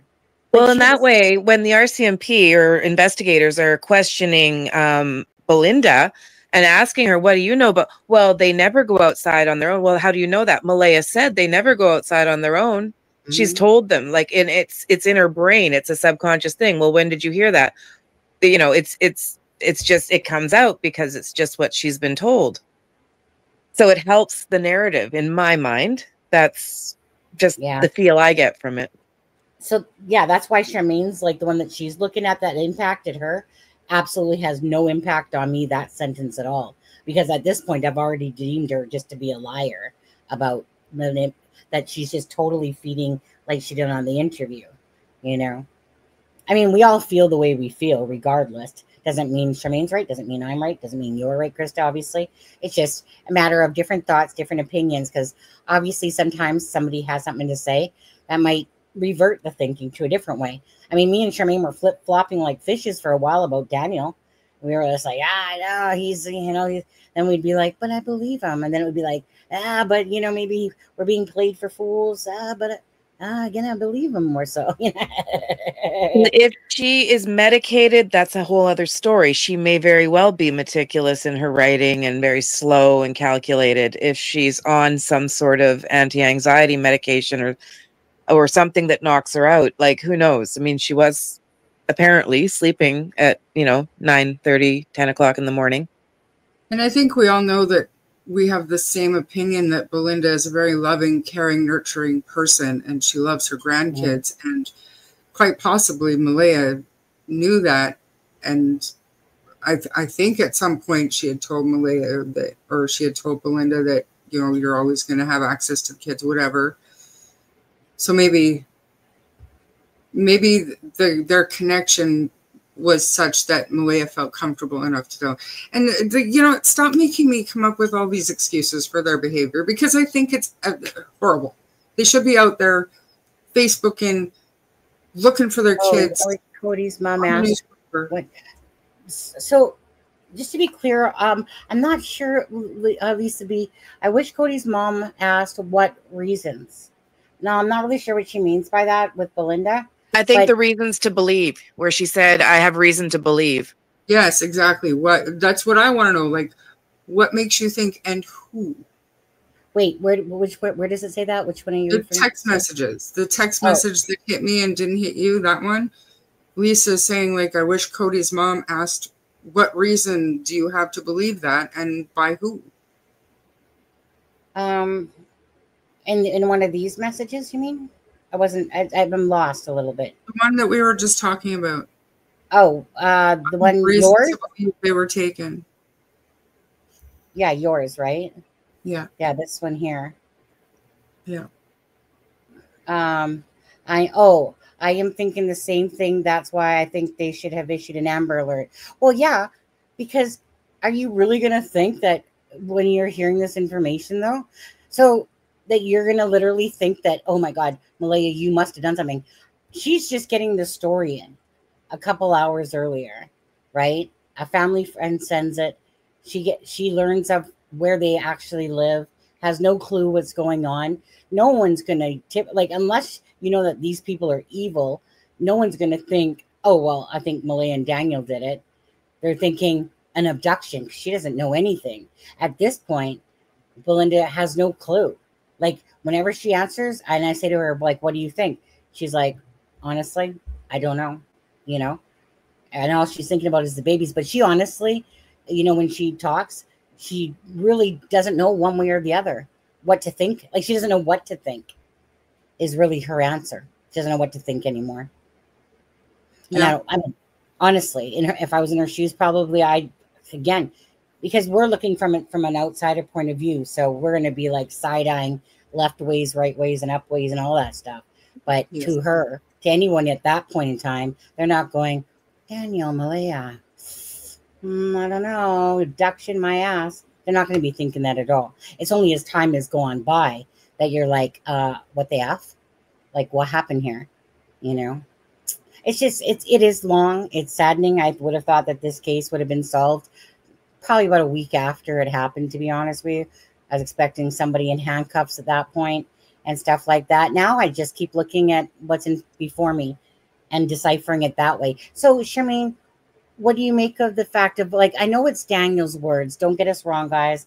And again, and I never like think of myself as biased at all, by the way. And I know you said that with Charmaine. Charmaine neither either.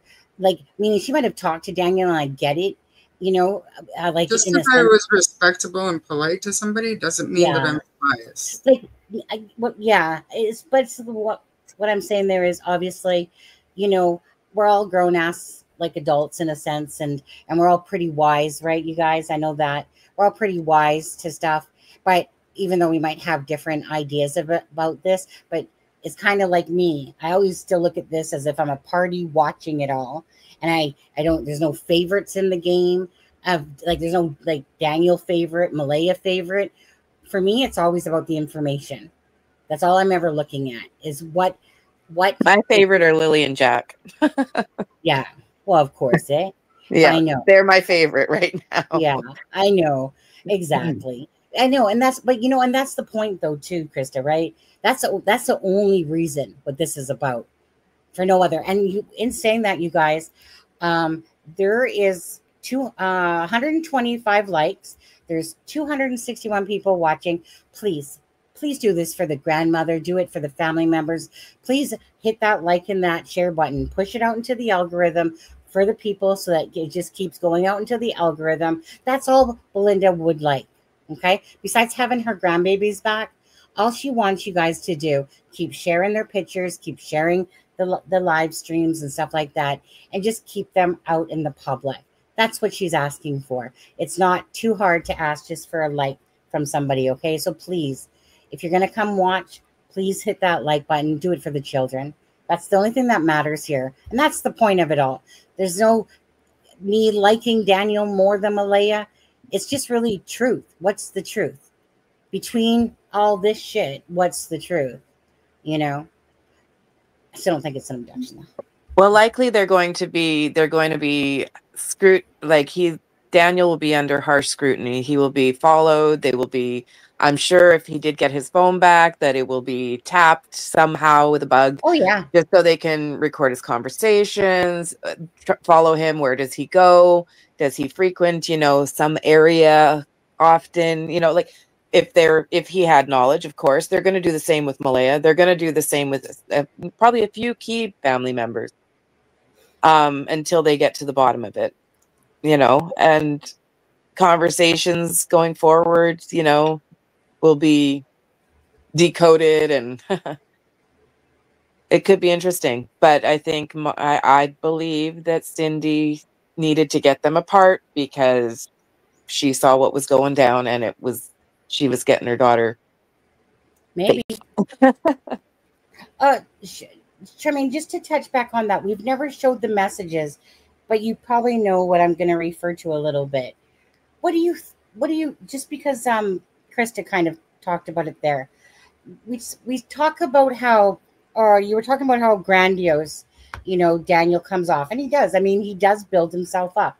It's there, like pretty much all his messages is cut down Malaya, build himself up, and then say, look, I'm not trying to be this. I'm just a truthologist. Now, I can respect a truthologist, but right, everything in there was really about how great he was in a sense. And, basically Malaya's abandoned ship, but I still love her, blah, blah, blah, blah, blah. But we also know he said a couple other things that we don't have to say it out loud, but you know what I'm referencing a bit about when Krista was saying like his phone's being tapped because they're following him, and stuff like that. And remember he made a couple comments about, what I'm talking about yet? Yeah. Yeah. What do you think about that? Do you think reading back over the conversation that those types of comments are what steered my firmly based opinion of Daniel Martell as a person. And I get it, because it's right, like it does remind me of someone that's reminded me of my ex 100%. When I read it back, I was like, wow, Yeah. And I mean, I get that because it's kind of like I said, he's built himself up. And then on top of that, there's some other information that he said that was very much about, it's almost like saying, I'm in the clear. You know what? 100%. Yeah. Yeah, I'm in the clear. Yeah. Yeah. And he said in that conversation, people are attacking Malaya online anymore, or now not me anymore. Mm-hmm. So like that was already happening. So it just, Yeah. the more I thought about it in the days following, Yeah. I couldn't understand what he thought was going to happen with what he was saying about her. And she had already been being attacked. He said that now they're just going to attack her and they're going to stop bothering me because I took this polygraph and passed. Like, what did he think was going to happen? Like I feel like it was almost a manipulation to get this stuff out there, and then a second thought and a regret because now there's no way he's getting Malaya back. Right. You know what I mean? He wasn't getting her back anyway, to be honest with you. Or he kept saying about now the investigators are going to be on me about this. Like, why? Why do you think that? Why would they be? Yeah. So I mean, it raised my red flags, and it definitely cemented my opinion about the conversation at the very least. Do I think that he is lying to everybody and he's done something to the kids or knows what's happened to them? No, I don't. I think people that believe that give him way too much credit. What does this say here? Kent is saying, go back to Facebook, go back to RCMP Nova Scotia Post, and work your way back, and you'll see where they say video footage with family members. And it was after Daniel had told us that. Yeah. So Kent is answering chat about the video of them being seen, and Daniel saying it was him, Malaya, and the kids that were seen on that video. He's talking about the chat. And then that somebody else actually asked if you could play that video because they had never seen it. So which one? The one where Daniel said that it was him, Malaya, and the kids on May 1st in New Glasgow, I think. I don't know that there was a video. I saw it in an article. Was there a video? I don't know. I get lost about it now because that one I know is in an article.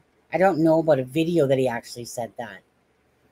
It was in an article. I don't know either. I don't remember ever seeing a video. No, I didn't see a video. I seen an article where it says that it was an article, and it said that they were in New Glasgow. Someone said Truro. Ken, I remember because I saw that article, and it said about who was in it, and I think New Glasgow is near Stellarton. Is that what it was, near Stellarton? Yeah. Mm. That's where New Glasgow is. I thought it was a Walmart. That's a rumor, though, that I saw kind of floating around. Yeah, that was the rumor. I'm pretty sure it was New Glasgow, but... Yeah, New Glasgow is near Stellarton. Just in the... It's another... Thanks, Drippy. Small town.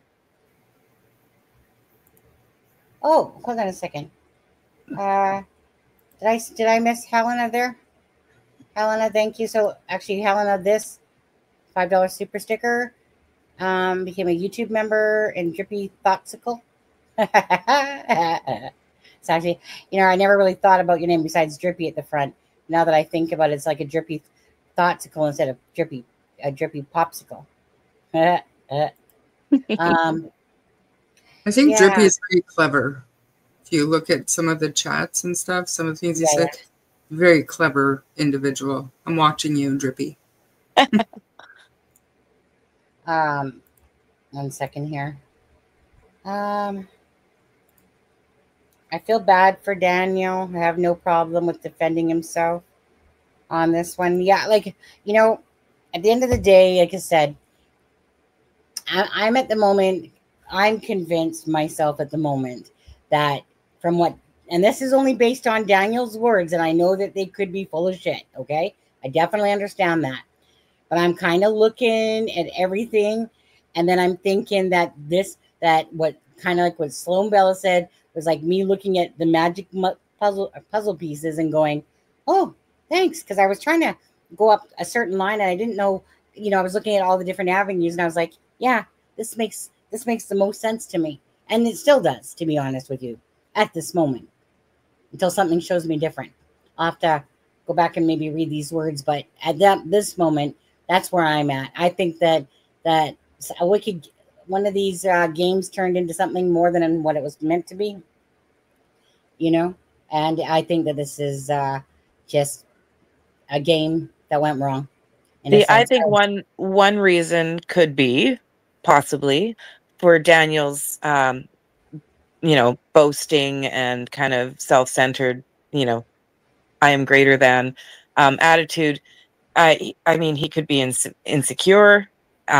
He is probably feeling very inferior as a man. He works 1 day a week. He has a family. The world is seeing he lives in this trailer that's his mom's.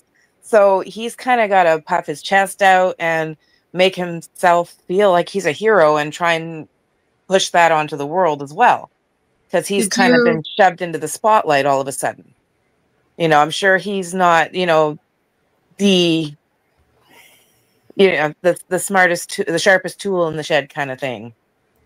So he's really trying to, let the world know, hey, I'm not what meets the eye.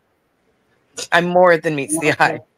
So my opinion, based on the conversation I had, is that the last thing Daniel Martell is insecure. I know, right? You had that conversation, so that's just not that. Right. No, I can't see it. And you're right. He might have felt the need to defend himself, but it's not. I have no problem with him defending himself, but it went beyond that. I'll tell you what drives me crazy is this. Let me show you. Just hold on. I grabbed it off of, I think, Did you get manipulator vibes, Charmaine? Well, I wasn't going to say that out loud, but thank you. I kind of feel now like if it's not that, then it could be the other kind of thing. I do want to say this though. Where is that picture? Because he's like this at a couple of pictures. Come on, where are you? I know I got you, but I got so many of Charmaine's things that I had to keep uploading and uploading that they get into my interference. I need to create a file properly is what I need to do. But come on now, where are you? I'll find you. I'll find you. Come on. Okay. Obviously, I got it before those.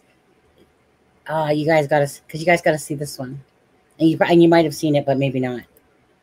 Just go ahead and talk amongst yourself for a sec. Imagine like I'm not here for a moment, and I'll see you. I know I have it, but it shouldn't be this far down. Let's see. Yeah, here it is. No, that's not it. No. Go ahead. Look at chat over here, people. Talk chat, Charmaine and Krista. Sorry, I was answering. Oh, okay. I gotta find this. Like, why can't I not find this picture right now? It's like, I know I have it on my. Yeah, Strippy. They didn't just put the septic system speculations to rest. They also said that they have been checking the mine shafts and other scenarios that they've come across. So to me, that was a very big picture, all-encompassing statement that they put out. Here it is. Okay. I mean, that's a solid 2 years ago, Sonny. Doesn't matter. Doesn't matter. I'm looking at his face. They've had a baby since then. No. He has pictures that look like this more recently.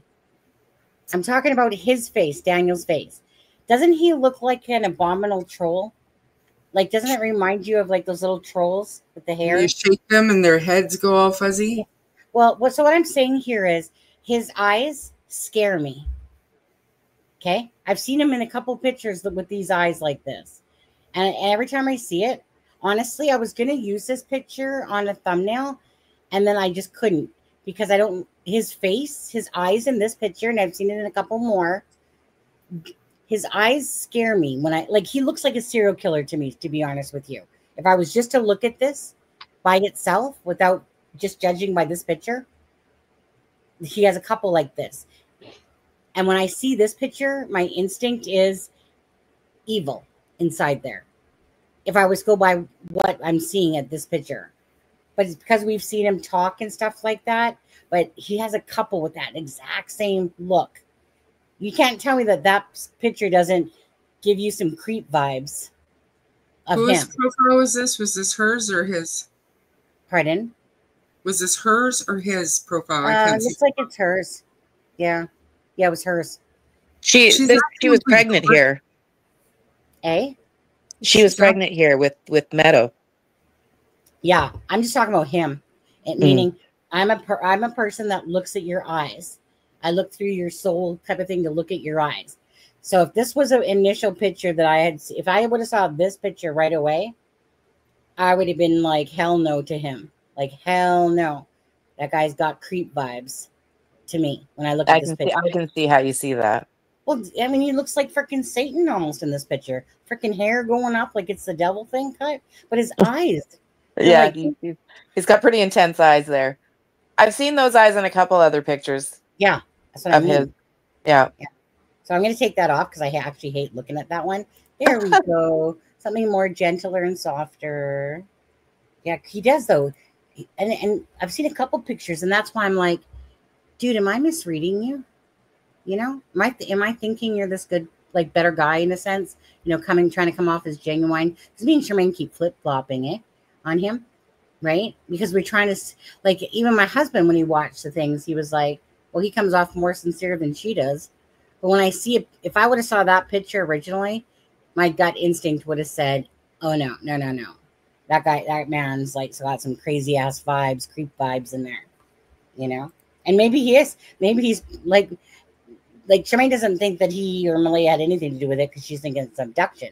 But so at the end of the day, so obviously no involvement on his end.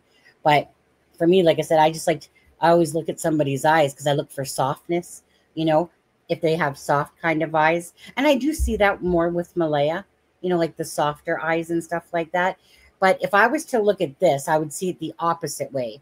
I would see Malaya as got the soft eyes, right? Even if she has issues going on mental health wise, I'm seeing softer eyes. Him, I'm like, seriously, I would be going like, oh my God, that guy's freaking, there's something wrong with him. Like there's something up with him. That's how I would see it if I was basing it on that picture. But I've seen a couple like that. I can't even look at that face, that picture, because it looks literally like, to me, what a serial killer would look like. Not that he is, people. Like those eyes, freaking bug eyes like that, freaking hair going up like freaking Satan there. Yeah. That's how I feel about it. Anybody else? I'm looking for something to send you here. Just a sec. Oh, here it is.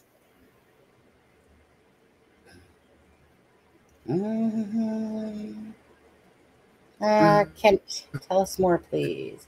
Go back. What did I miss? Anything new saying? No, not. I'm going to send you something, and totally up to you if you want to put that in. Sure. By the way, I love that it's ladies' night. Happy hump day. Just saying. Okay, let's see here.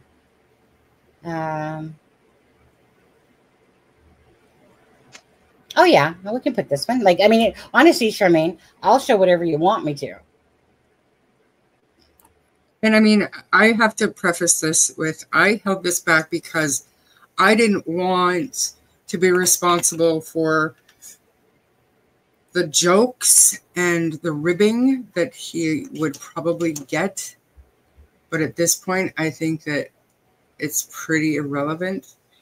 Well, I was going to say, so most people will know exactly kind of what the gist of this is because they've heard him talk about it. But this is a more detailed. It's not. He's never said stuff like this in public. He talked about how he ran up, sore throat, yelling. 100% he did. But I mean, maybe just show it. And people in chat, I hope you guys understand why I asked Sunny not to share this initially, but I think we're past that point now. It's just so... Yeah, honestly, again, Jack and Lily. I don't care about Jack, Malaya, or Daniel that way. It's really just answers for Jack and Lily. They deserve it, regardless. And if they, so that's what this lives will all be on. So okay, new alert. Should I put it's a crime and shame across this one too? Yeah. It's fake. It's a fake message, everybody. It didn't come from me. I'm embarrassed for him. Okay. I'm embarrassed. Okay. We'll put it up. Okay. Go ahead. Oh, wait. Can we see it? Okay. So do you want to read it or do you want me to read it? Go ahead. I ran through the streams up to my waist many times. I could have slipped on a wet rock and hit my head and died. Fall on a stick or branch and get impaled and died. I did it for the kids, and the world will never see that. Oh my God. What? I never actually looked that well. I mean, I read the message, but I actually didn't read the part where it said, I did it for the kids, and the world will never see that. And he could have died like twice, you guys. Oh my goodness. That is absurd. I thought so. And I didn't think, I thought so, Krista. I was like, wow. What do you say? So I was just like, well, they should hear about it. Like, because this is the point, okay? It's about Lily and Jack, and so in Daniel's message is correct. We're hearing Malaya being put down. He's built himself up, and then totally forgot about this message in a way. It's like I knew about it, forgot about it. But you're right, Charmaine. Like, oh my God, dramatic queen on this one. You poor victim, you're looking. He's a hero. Look at all the stuff that he's doing, but the world is never going to see that. Oh, boo-hoo. He's a hero and he's a victim. I think he's innocent, but he's just not. Yeah. So if Daniel's watching, I mean, I apologize. You said this. These are your words, not mine. I didn't say this. You did. Yeah. Like, is he looking for a pat on the back, or is he it's pretty much right? I mean, when you think about it, when you think about somebody that's naturally missing the children, like just naturally, this is like someone writing a novel a bit and going, as I waded through the water, sharks were all around me. But I pulled out that harpoon, you guys, and I saved those poor children that were floating on that raft. And I did this for them, not for me, because I just knew the end, But the world... wet rock and hit my head and died. Or on a stick or branch and got impaled and died. I never went back to this message. I mean, I've read it, but I can't say that I looked at it because it was just kind of one of those ones that we didn't show. But now that because I know he's been grandiose or narcissistic in a sense where I deem it when somebody talks about themselves and all the things that they've done. That is extremely narcissistic. Right. And that's why when Charmaine said, I don't think that he's like this. What was the word you used, Charmaine, when you said, I don't think that he's this basically sort of like, what did you say? I don't know. Insecure. Yeah. Let's just say insecure. I was like, I know, right? Because that's not the impression I got at all. Like soft spoken, but definitely doesn't seem insecure at all. No, he's very, very, very, very proud of himself here. Yeah. Absolutely. But he works one day a week. This is what I don't understand. It just doesn't match the man that he is. So that's where I got the insecurity from, is that he has to say all this because he knows he's not much of a man. Oh, this whole conversation, right, Charmaine? It's been given in, yeah? Yes. Yeah. I used the tip app. It took forever, but I used the tip app. Nice. Yeah, we're not going to have something and just sit there and hold on to something. If it could help in finding Lily and Jack, because I had to think about that for a second, because I was thinking of Belinda in my head with the other things, right? I was just like, make sure you send this off, and that's why she called, about the other thing, when we were looking into that information about the bus driver and the brother, right? And then, she talked to the detective. Detective said, I can't tell you about the case, but just so you know, like, we're on it, type of thing. Almost to say, like, don't worry, we got this. Well, I even sent the link for that video I sent you, Sunny, because even a small thing like that might trigger them to go, okay, let's veer this way and look at this possibility. Did they watch this on any devices they own? Right. Because even that can trigger something. If they did anything, the family, it's the digital data that's gonna cream them in the ass for sure. Right? That's what's gonna get. Did you just say cream them in the ass? That's what you just said. I cannot believe you just said cream them in the ass, Sunny. You know what? I don't even use that expression. I don't even that know was where awesome. From. I've never heard that expression. That is. I just made it up apparently. I think there's a special audience for that expression. After I said it, well, Charmaine, I didn't put much thought in it because I wasn't thinking it quite like that. But now that you say that, yeah.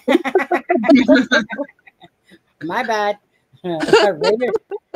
Rated PG, people. Yeah. You're going to get shut down for sure. Oh, now you got me. Because I wasn't even thinking that when I said it. I was just like, when I was thinking cream him in the ass, I just. All right. That's. So anyways, how's the weather? How's the weather over there? Good? Everything good? Great? Yeah, that's what I thought you said.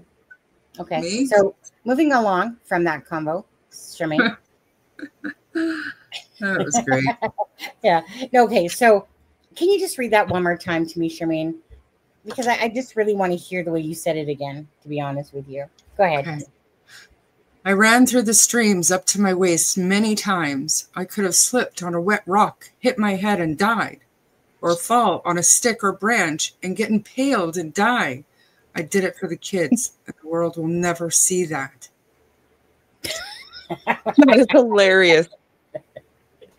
When it's read to me, I'm sorry, it's awful. The whole thing, like you said, it's like you're reading a freaking a novel here, like fiction, sci-fi, I should say. But it just it's like Tarzan running through the freaking woods into the thing, Gonna catch them all, Pokemon.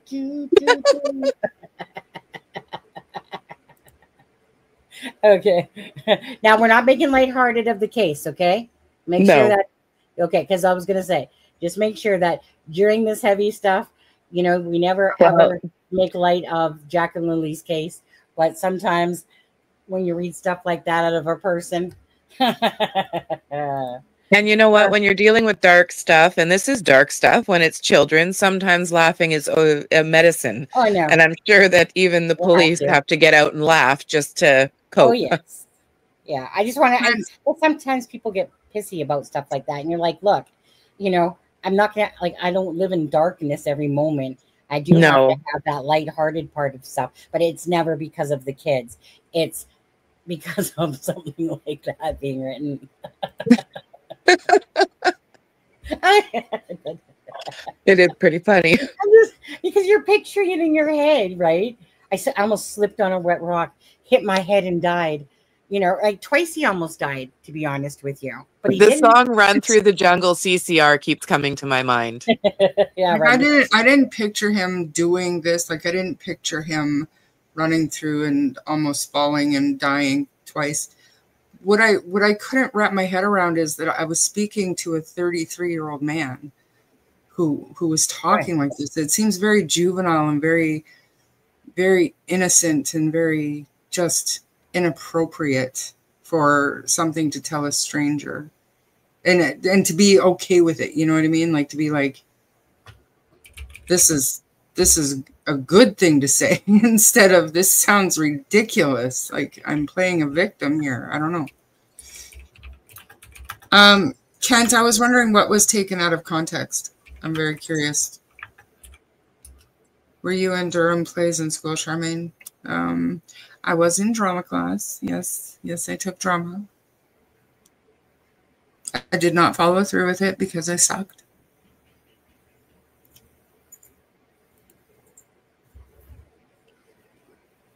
So Lindsay Shannon, the brother, I believe his name is Justin, doesn't live on that property. Right. But we have no idea who has or hasn't been ruled out. Who has or hasn't been what, Shermy? Ruled out. She's asking if the brother had been ruled out. Oh, we don't know. Yeah. Nobody's been ruled out. They'll always tell you that in cases. No one's ruled. Remember, look for Delphi. Yes, that's exactly what I was going to say without saying it. But yes, yeah. Exactly. That's when I realized, and this is pretty early on in the conversation, and I realized I wasn't speaking to, I'm not even going to say it, but, you know. Oh, can you tell, is that Angel? Angel, if you're not putting, if you're not, Angel, if you're getting that thing that says, please refrain from posting a link, that's because if it's you that's asking that question, why? It's because you're putting your periods in the wrong spot, right? It's making it look like it's a link. So you have to do your punctuation when it comes to periods properly. Make your space after the dot, or else it's going to be like you're trying to post a link. Okay? We'll see. I mean,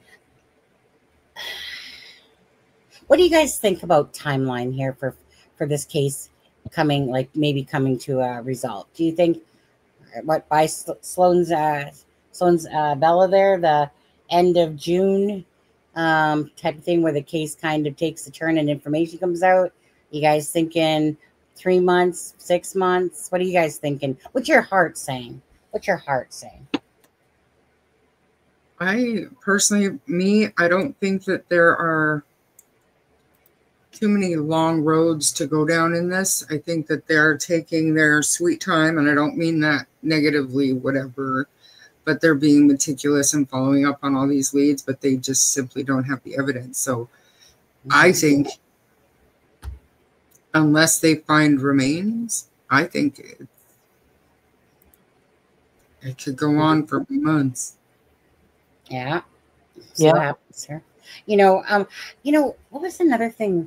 There was something else, one that we shared that Daniel said as well, when he said something like, it was something about Charmaine where he said, like, they're not looking at me anymore, as if, like, type of thing, as if to say, like, social media. I can't think of the exact words. I have to go back and find that message. Well, he said that on 3 different occasions about 3 different communities. So I was like, dude, if you think social media, go ahead. He said that now the internet is going to be attacking Malaya now because I'm in the clear. I took the polygraph. I passed the polygraph. That was one time, and then there were 2 other times where he claims to have been almost befriended by the investigators, and he's comfortable in his belief that they know he's got nothing to do with this. Well, he's very naive because investigators befriend every suspect. And very much so, and that's really the stuff that he was telling me. The read that I took from it was that they definitely did befriend him, and they're keeping him close. And at that time, probably for that reason. See, that I was trying to blatantly avert that one, but since you said it, do you want to send me that one? Yeah. Well, I mean, I'm just willing to share whatever you want when it comes to that stuff, because some of that stuff, it was like, I mean, there's certain things that still, they don't need to be out there.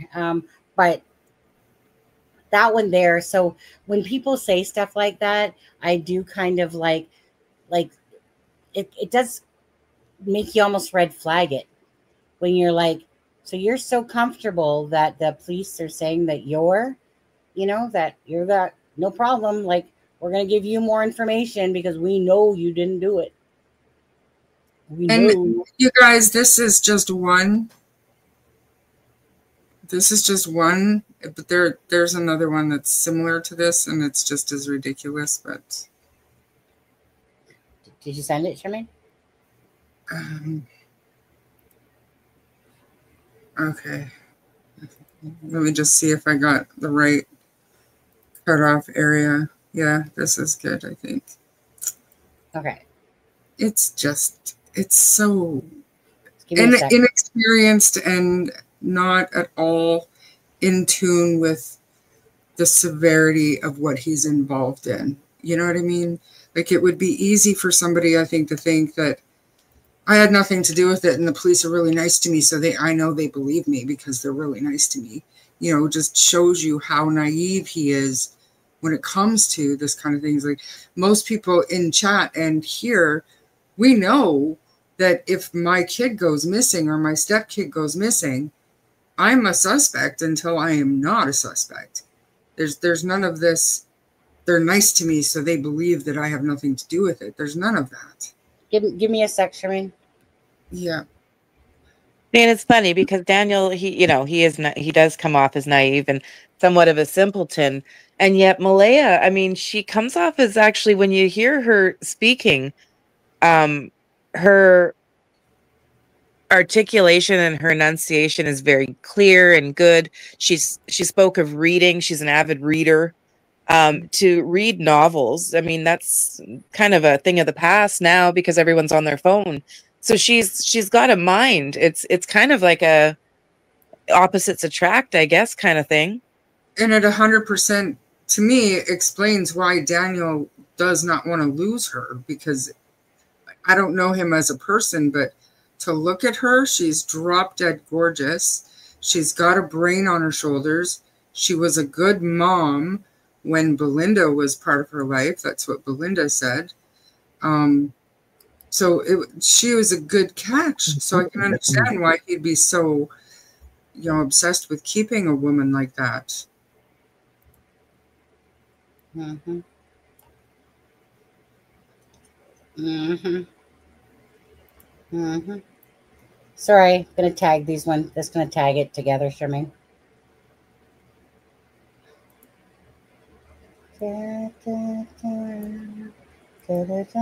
I'll bring it up in a minute.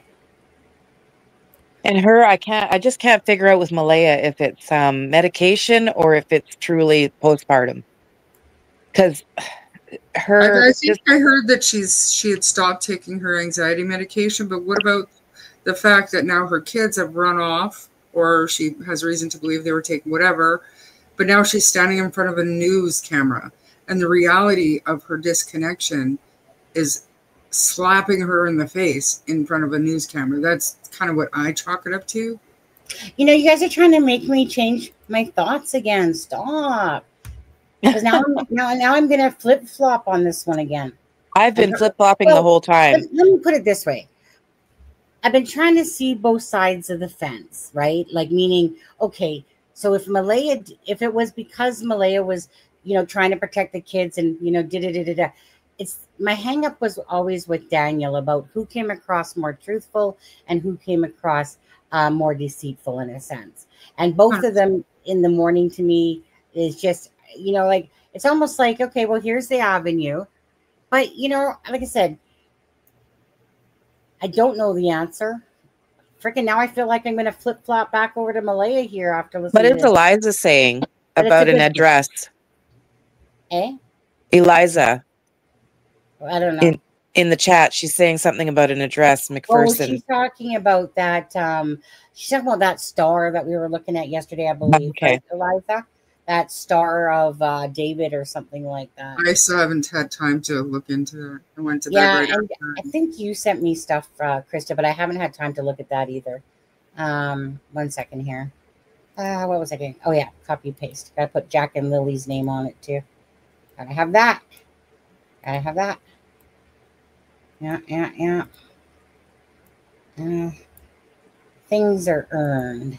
It's not a right. And Charmaine earned these. I think when he said that Malaya was playing on her phone, I don't I don't think that he meant that she had Tetris or something and she was playing a game. I think that she was probably texting somebody, or she was just looking at her phone and not overly looking for the kids. Well, okay, it's bad, but people are saying, well, she's playing games on her phone. I don't think that's what he meant.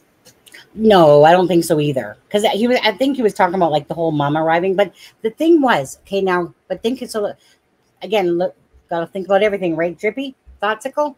Because Logan said that we were trying to figure out what time Malaya's mom got there, and we couldn't figure it out. So either she's lying or Daniel's lying, one of the two, because Daniel said a few minutes after she arrived.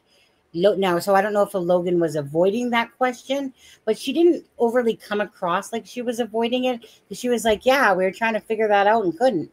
So I don't know if she purposely was trying to not say, because there are things in that interview where we know what she was going to say and didn't, you know, like, meaning we knew when she didn't answer directly about Daniel. Yes, Daniel's thoughts are that Malaya's mom, right, has something to do with the disappearance of the children.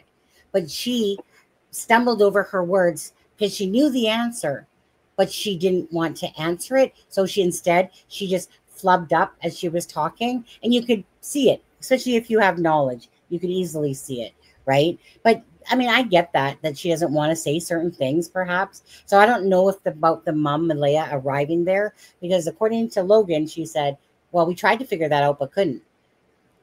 Versus Daniel's a few minutes after. Anyways, let me stop screening here. Go ahead. Yeah, go ahead, Charmaine. No, you do your part, and I'm looking. I see it, Tam, and I'm looking. So let's continue, and then I'll. Okay.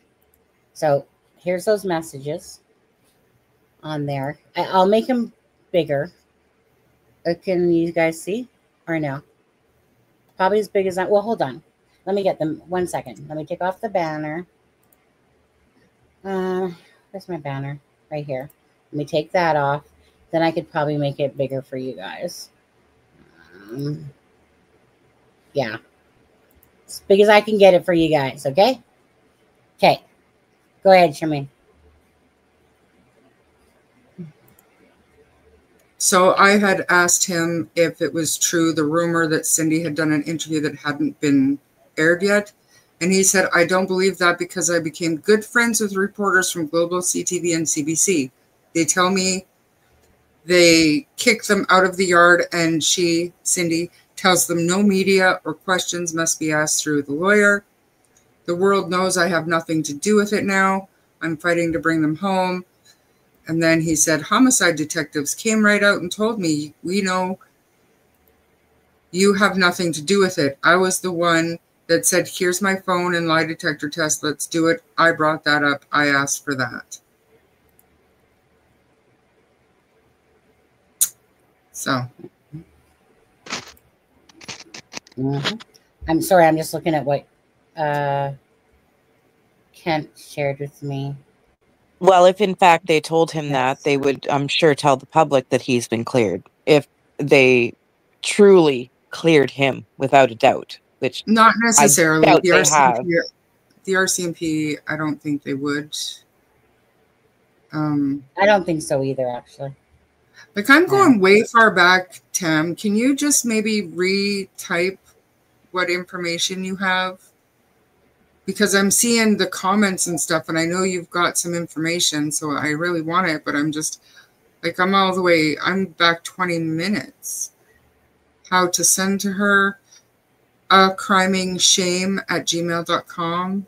If Mark or somebody could put that in chat for Tam, that would be great.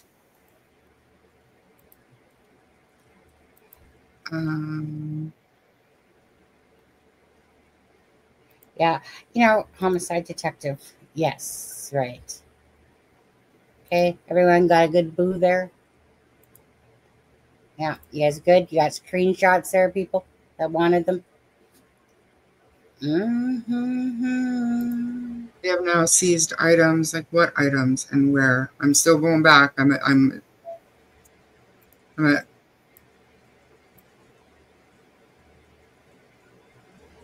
Today, RCMP searched the home of missing children. They have now seized items.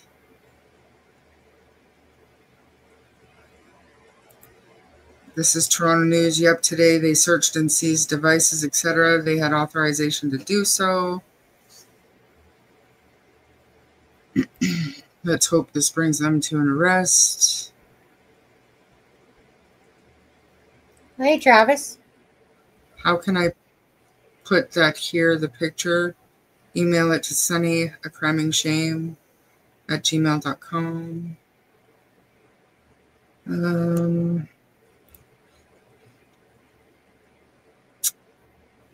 Yep, happy today, and let's hope they have something here. And just so everybody knows, they have been searching that house. They have searched that house a couple of different occasions. If they did it again today, that would be interesting. I have a photo of it right now. Do you have a screenshot of that article that says it was posted today?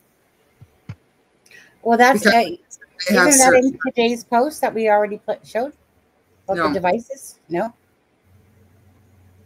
No, she said she has a picture of something. I don't know. Did Kent send it to me? I don't know.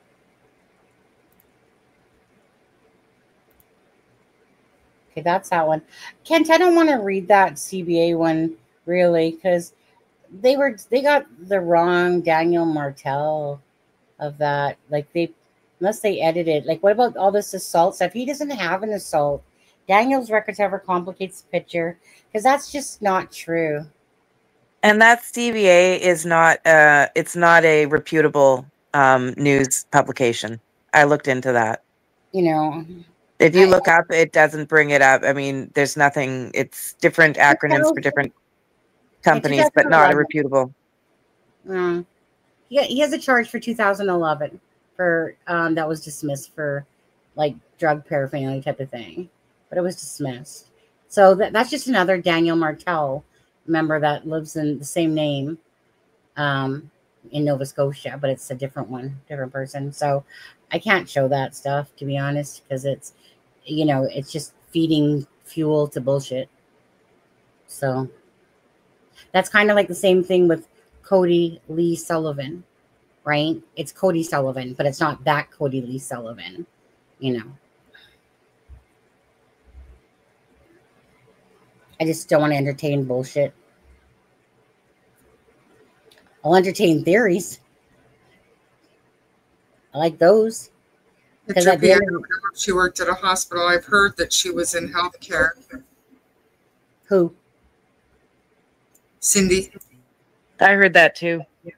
Oh, she was in healthcare? That would make me look at her in a different light, perhaps, too, if she was in healthcare. Because usually anyone in healthcare is because they're empathic. You know, like seriously, that's almost everyone I know that's empathic.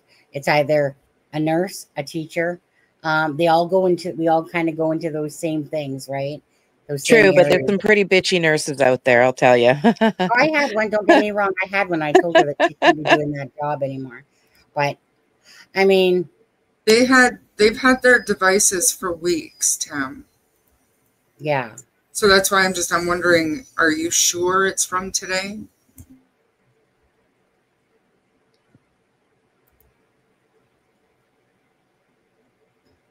You can send it along. It doesn't hurt to look at an email, I suppose. crimingshame@gmail.com. Just while we're doing that, I just want to, I'm just going to take that down now. I'm just going to show something that Robert had sent me here. A different case, but I'm just going to bring it. Where is it? Nova Scotia man here. Share. Wait. That's not what I wanted to share. That was yesterday's stuff. One sec, my bad. This Truro man. Okay. So just while we're doing that quickly, I'm just going to take this off the screen for a sec. Okay, just to bring another case to awareness. Zachary Avon Gairloch, 23, last seen Millbrook First Nation in January of 2024. So not very old. This is Zachary here, if anyone has any information.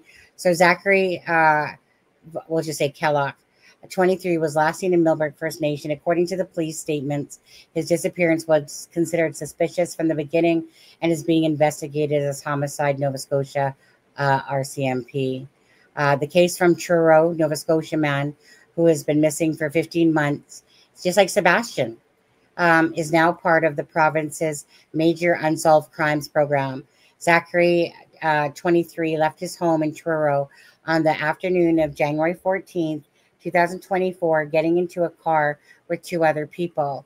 When he had not returned 2 days later, his family reported him missing to Truro police. RCMP took over the investigation after it was learned that he had last been seen at the Millbrook First Nation address. Zach's disappearance was considered suspicious from day one. RCMP spokesperson's Corporal Jennifer, whatever her last name is, Tikonchuk, said that in a release April 11th, yeah, it's my niece's birthday. Okay, that revealed Mounties have been investigating his disappearance as a homicide. So basically, there's up to $150,000 reward for information that leads to the arrest and conviction in this case. So usually cases that are unsolved, I noticed when I was looking on the website about rewards, like there's a lot of them where they have people's faces and names and up to the $150,000 rewards attached to them. In a statement, the department says, I really hate that. So up to 150,000. There you go. Here's 1,000. You know, I hate that wording.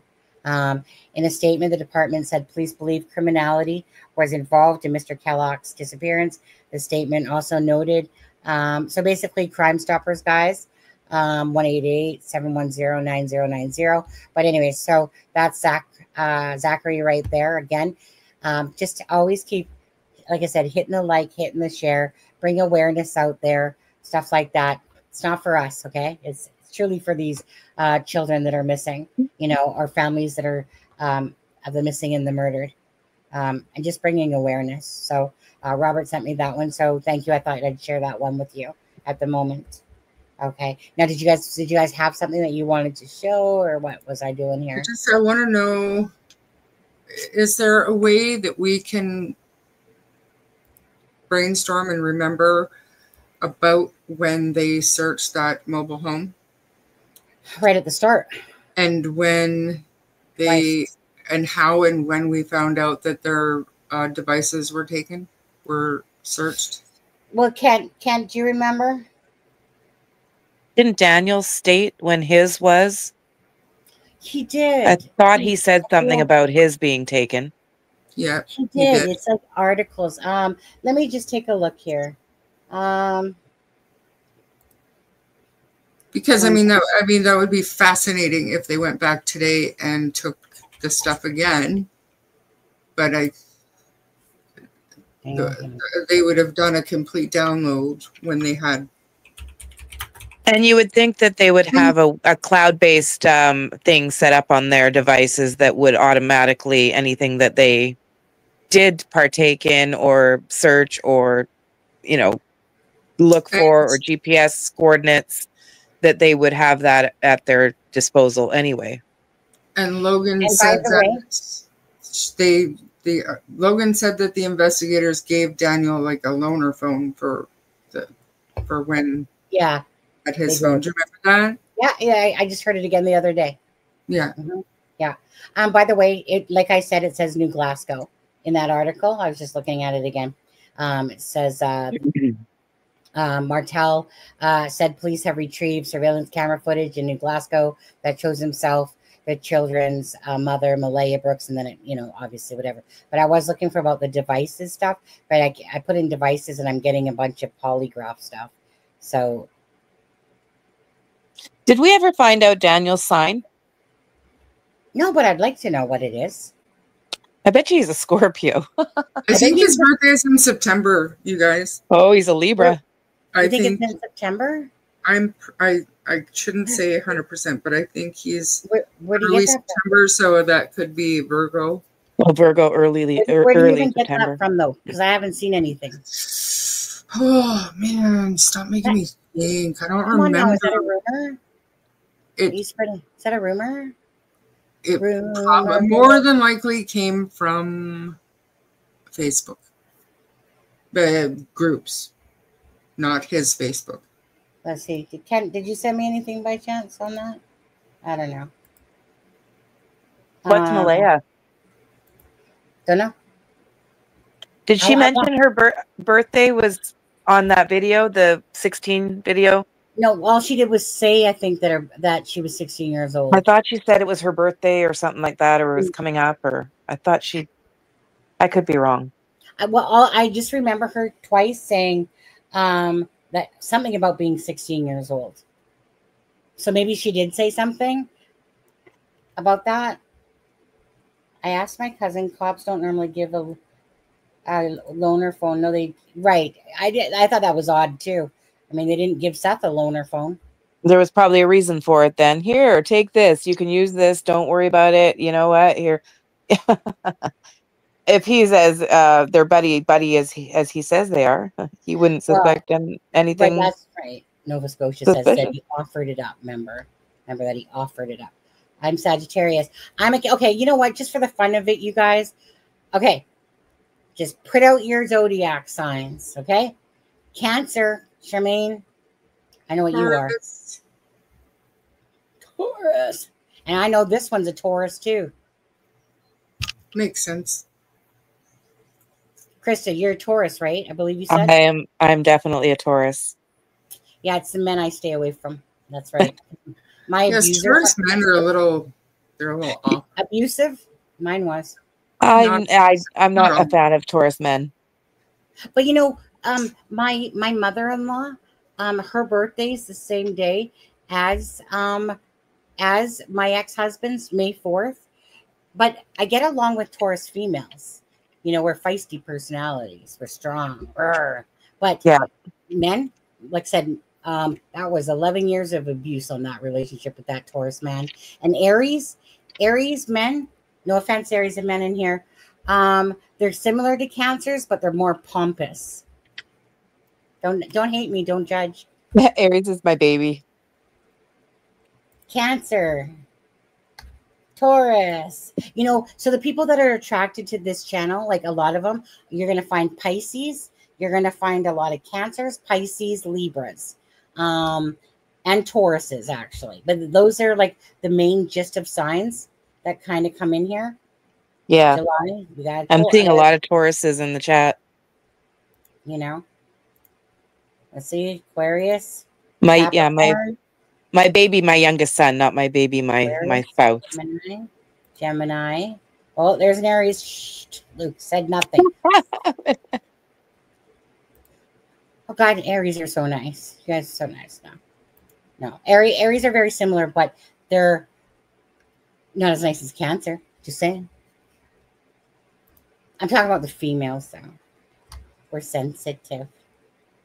Capricorn, Aries, Scorpio, first house. That's a sign. That's a perfect sign. First house. My daughter's also a Virgo, clean freak, Capricorn. What's my son? He's Capricorn, right? That's January 4th. My eldest is January. He's a Capricorn, January 6th.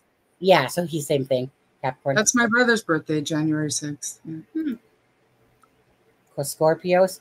Yeah. But you guys, I don't know if you guys know this or not, and I have to pull up it again, but it's very interesting where the SKs, S killers, okay? It's very interesting when you look at SKs, they typically fall under, I think it's 3 main ones. I remember it probably was one of them, but I'll tell you, Cancers we weren't one of them, but there was 3 main ones, 3 or 4. I remember, Charmaine, and I can't remember if it was Deb that gave me that info. But Sagittarius is definitely one of them, and I know that there's only one serial killer dating back to the 1800s that was not that, but since the 1800s, one Taurus serial killer, and that was Albert Fish. I thought Scorpio was very popular for serial killers.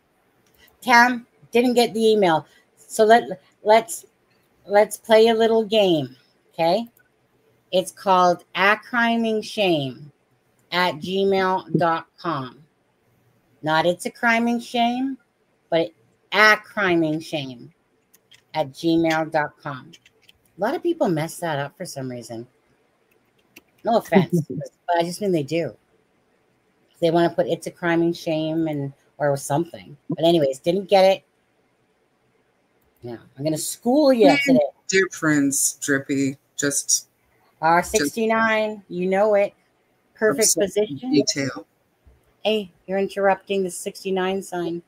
69. Perfect position, perfect year, perfect song. Summer of 69. Okay, can you guys say all that? Perfect position, 69. Okay, so make me cream your. No, just kidding. Daniel. Scorpio are amazing men if you don't have to be in a relationship with them. Wait, no. Daniel, dude, you're not in the Cancer group. Okay, did you find that, Nova Scotia? Daniel is July 25th. So that should be, is that Leo? That's right after Cancer? Leo, yeah. It's Leo. Oh, okay. He's a lion. Yeah, he's a lion. That's right. He's a lion, isn't he? Oh. I thought he was a Cancer. I was thinking he might be a Cancer or a Scorpio. Those are my two choices. I thought Scorpio. But you know what? We didn't allow him in our zodiac world, did we, of the Cancers? No. Yeah. Leos. Get where you belong. All right? Yeah. Especially if you're a lion. Yeah. Because cancers are just truthful type people. They're they're homebound, they're family oriented. That's our sign, right? We're truthologist type of people, more intuitive. And I'm sorry to burst anyone's bubble in the whole zodiac thing, but I mean, it is being said, apparently, according to, hypothetically, allegedly, that Cancers are the most intuitive in the line. Boom, bam, Charmaine, bam, Krista. Yeah. What's your guys' best traits then? Virgo. Okay. I can argue for hours, and I can make people uncomfortable just by looking at them a certain way. That's what my mom always said. My mom always told me that too. I'm a classic Taurus, stubborn as I'll use the expletive somewhere else. Yeah, I was always told I was the debate queen at school. I did 3 years of law school. I was told to be a lawyer, then a politician, decided, to go a different route. Yeah, I'm stubborn. No.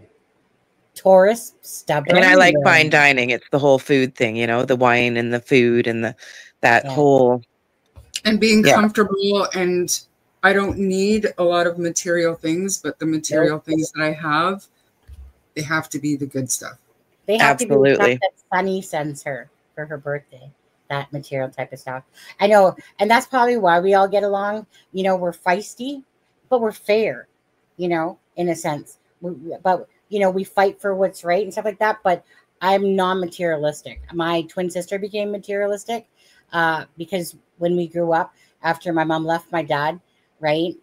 Then my mom had to go to school and be on welfare for 6 months so that she could get a job at, I remember it was in Chilliwack, Creban Company, she was a receptionist, basically, in an accounting office. But anyways, so my sister became materialistic because of that, whereas I didn't. My grandma would always give us $200 to go to school, to grab some clothes. I took my $200 and I was like, how much can I get for $200? I'd come back with a shitload of stuff. My twin sister, she'd come back with like 4 items, 4 outfits. And I'd be like, what a waste. Spent $60 on that? Really? And this was back when we were younger, okay? But anyways, yeah. So me, I don't need, I got love. I got my happy bubble. Yeah, it's good enough for me. And I'm just, for the most part, like, don't get me wrong, right? Everyone has their issues sometimes in life and you go up and down, but I always look at the glass always as half full. I'm naturally a happy person. And it's because, I don't know, I was actually born like that, to be honest with you. But anyways, I love to joke around. I love a good sense of humor. And my husband has an awesome sense of humor and definitely funnier than I am for sure. But anyways, at work, they know me as, they're like, you're just Sunny. They know, because it's like, you know how you line up people, Charmaine? And they're like, you're in a box, you're in a box. And then there's Sunny, not in a box. There's a couple of us at work that are like that. There's a couple men that are, he comes in with his duck shirts on and stuff like that. His little quacker shirts or whatever, you know. I don't know. Can you check your email, Sunny? See if you got that yet. I wasn't done talking about myself. How can I beat Daniel?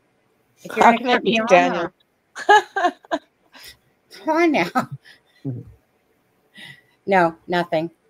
Okay. Tam? Okay, try sending it to... Send it to Charmaine.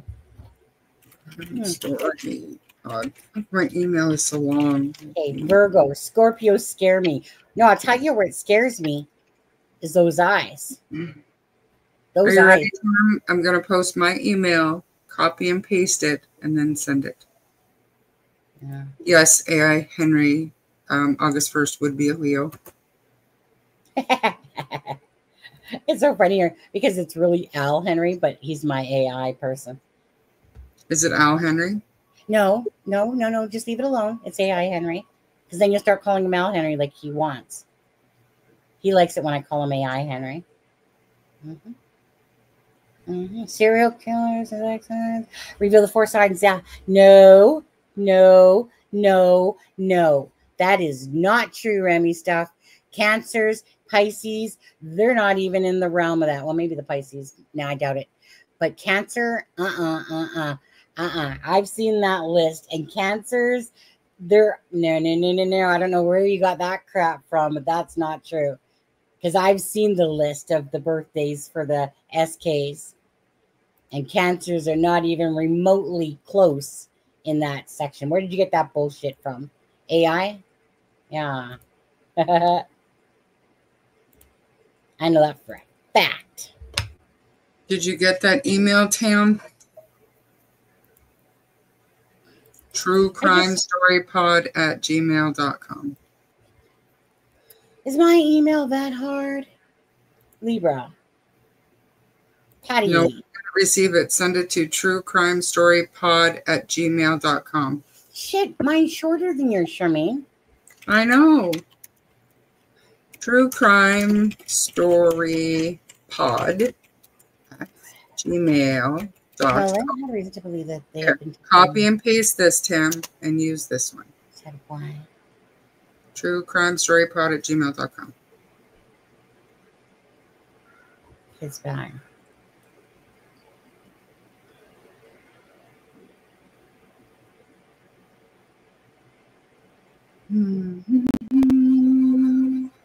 Well, no. Well, Patty, on your question there, I mean, we clearly saw what Belinda answered back at the time was, like, she's only spoken to Malaya that one time because she never answered her back.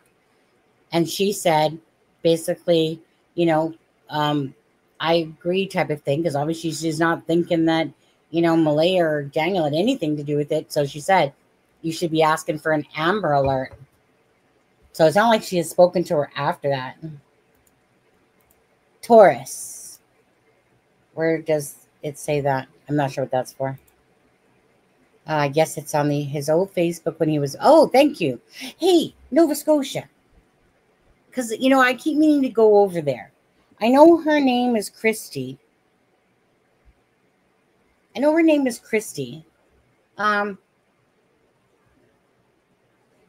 you just maybe send me an email to @crimingshame@gmail.com? Because I'm pretty sure that you're going to be able to type that to me.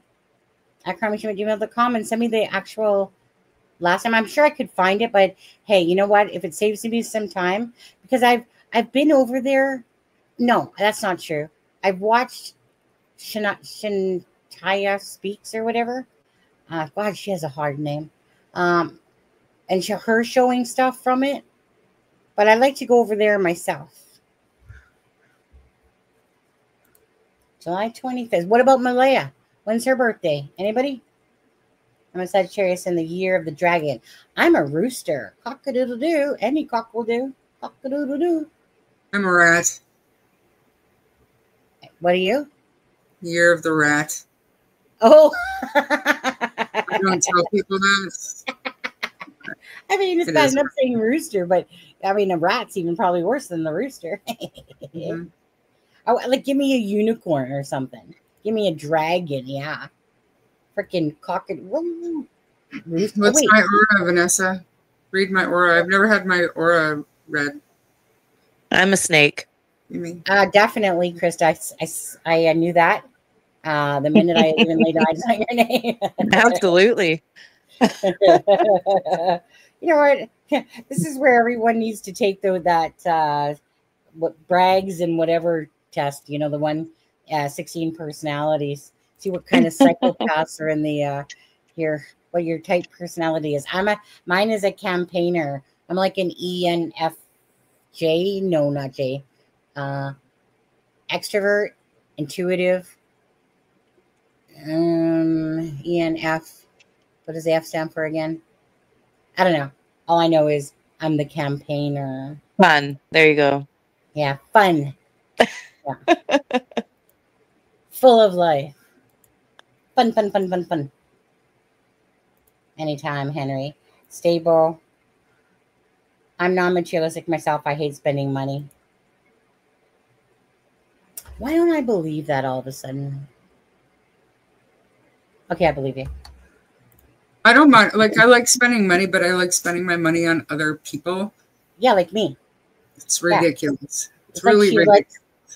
Charmaine, she likes to spend money, you guys, on those super chats to get my attention because the music's not going off. And then I don't see them, and I'm just like, thank you for your money. Thank you for your money. Thank you, Charmaine. Thank you for your money. My goal is that, well, Charmaine, you left me in your will, right? Just partial a bit. A little bit. In my will? Yeah. I don't know. If I had a will, I'd leave you in mine. I'd give you a buck to buy a lottery ticket. You should make a will then, because I don't think I'm in anybody's. Maybe my mom. Maybe. Doubt it, but maybe. Venus is Cancer, home, earth, health, family first. Absolutely. Don't talk about health, though, because I used to have that health thing. Not so much anymore. Yeah, that's what I thought you said, Henry. Oh, I'm probably way back. Where am I here? Hi, Daisy Rose. Cancers are super. Tell me about it. You tell me about it, Daisy Rose. Sometimes I'm like, come on. Like, sometimes I honestly get mad going, why am I such a... I used to cry whenever somebody said anything wrong to me. Charmaine, I used to be the big sappiest baby ever. Whenever somebody said something that had some tone to it that I didn't like, my eyes would water up, start tearing up, and I have to look away, you know, kind of like Daniel, yeah, like that, you know. But honestly, I used to be a bawling baby. But then you get kind of like bitch slapped for 12 years by the, you know, relationship with the Taurus man there. And then after that, you're just like, I'm tired of shit. Tired of crying, tired of being a big suck. But then I came back a little bit softer again. Yeah. And then I was like, oh, maybe I'm too strong now. Then I was like, oh, find my balance. Find my balance. Okay. So I'm waiting for an email from Tam, and I'm also waiting for an aura reading from Vanessa. Okay, hold on. I did get a couple emails come in here. What are we looking at? Now who... oh, I see someone's... I don't think it's the one we're talking about, though. I know who this is. This isn't that same person. Thank you. On there. Right there. Oh, Uncle Edwin, eh? July 25th. Yep. Yeah. Okay. Thank you very much for that. Appreciate that.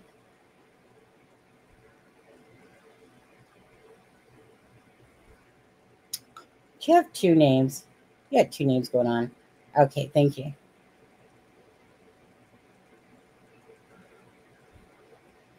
Okay, I'll... All right, Vanessa. I am kind of right in front of you.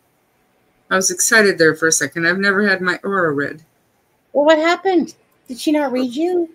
No, she said I need to be in front of her, and I'm not going to Toronto. Oh no, I can tell you what what a witch sounds like, looks like. I can do that. I don't need freaking. I can be right here across what 6 hours worth, 7 maybe. No. I get 3.5 maybe. evil vibes. I'm just feeling this witchery, Wiccan shit going on down there. I am not Wiccan. Wiccan is for posers. No offense, Wiccan. Krista, what about you? Snake? Snake. I feel like you choked my rooster. I choked your rooster. Yeah, the snake. I follow more of a pagan path. I feet on the ground. I earth. I ground. I ground too. I follow the cycles of the moon. Well, the cycles of the moon, does that lead you to the rat? Because snakes eat rats. They do. No. I have a familiar. No, they didn't, Patty. Go ahead. Sorry. Go ahead. Okay. Were you still waiting for an email, Charmaine? No. No? Yeah, I am, but I thought you got one. Well, I got mine from somebody else that's not the same person. It was just more showing me Daniel's birthday. Yeah. Right. Okay. Well, I mean, let's see. Do you have any pictures of the kids at Christmas? On whatchamacallit's Belinda's Facebook there's some pictures of kids at Christmas. Actually, no, on Malaya Brooks Murray, she has the picture of her kids at Christmas on that one picture. 1 second here. Malaya, where are you? Let's see photos. Because she has the kid's birthday there. There's that one picture of them for Christmas this year or this past year, and it looks like they're in front of a blue tree, like a blue lit up tree. Yeah, right here. The tone of that look on the kid, it's very different. It's the joy that you see in the younger years. I don't know. It could just be me. I know, right? It's just they're like Malaya. Her face looks fearful, almost. I don't know. It's Christmas. It's joyful. Jack looks kind of got a weird expression on his face. When you look at all the other pictures and how happy and smiles, and it's just an odd one. Yeah. Sunny, did you say? Yeah, I said Uncle Edwin because that's what it says. Edwin Martell on Daniel. Like Daniel's Facebook is actually quite open, right? Yeah, but Edwin. I would be too afraid to read, to be read. Oh, really? I'm reading you right now. Are you frightened? Are you scared? I'm reading you. Oh my God, what a boring book. Just kidding. Just kidding. Just kidding. Do you guys like psychic watching the mediums? Like, do you guys ever just randomly go watch them because... Besides me showing them on here, do you guys ever randomly watch them anyway? Charmaine, that's a question. Krista, that's a question. I watch a few. There's a couple I watch. Who's your favorites?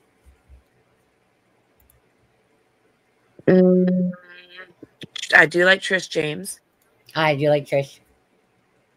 Do you like Aphrodite? I've only seen the one that you put on your live. Mm-hmm. But it was, he was good. Who else? I told you, and she's relatively small, but something about her resonates with me, and that's the one I told you about, Jasmine, the Crazy Cat Tarot. She's from Ireland. Oh, I watched her. Oh, no, there's something about her, and I've watched a few, and she does make mistakes, or I think she misreads sometimes, because even I'll take what she's pulling a little differently. But then sometimes she's just so bang on. Yeah. And yeah, she's been doing this case, and that's the only one. This is the only case, so I don't have anything to compare her to in other cases and how well she's done.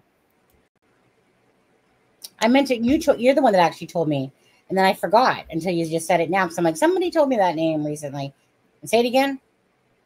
It's Jasmine's Crazy Cat Tarot. She's from Ireland. She's her country of origin's Ireland. So. On there, okay. Jesus, take the wheel, Jeffrey. Jesus, take the wheel. I'm still having issues with either of them coming up with a plan, let alone sticking to it. I'm not sure they could stick to anything, even if they were soaked in crazy glue.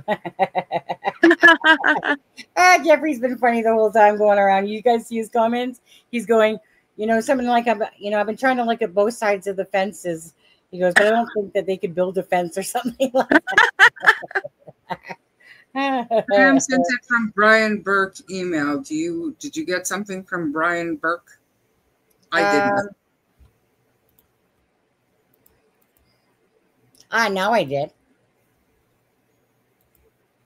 Okay, but what are we looking at here? Well, Tam thinks that this is an update from today, so we're just trying to see if it's from today or if it's old news. Oh, okay. I see a couple pictures here. Let's see.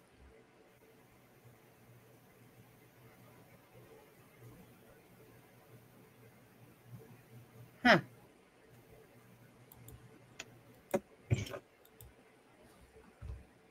She was trying to, but the number didn't go through properly, so I gave her the tip line app, the app for tips, which I think I'll post again, and everybody should have, because it doesn't have to be for this case. It could be for anything, but it's just an app that goes on your phone. I'll put it in chat right now again. Everybody go to your app store, download it so that if you're out and about and you see something happen, you don't have to remember it. You just have to open your app and report it. It's a great app to have. Where did my stupid things go? I literally just downloaded them. So where the heck did they go?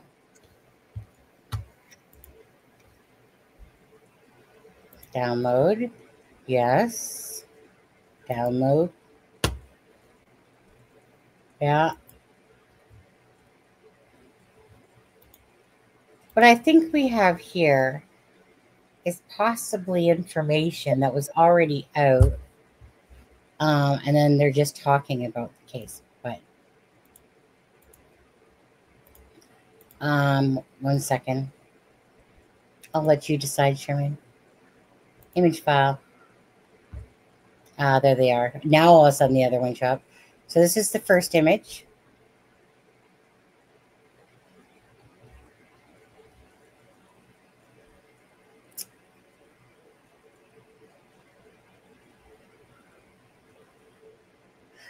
Mounties say they have judicial authorization to seize material and devices that could help the investigation. That says Philadelphia on the bottom.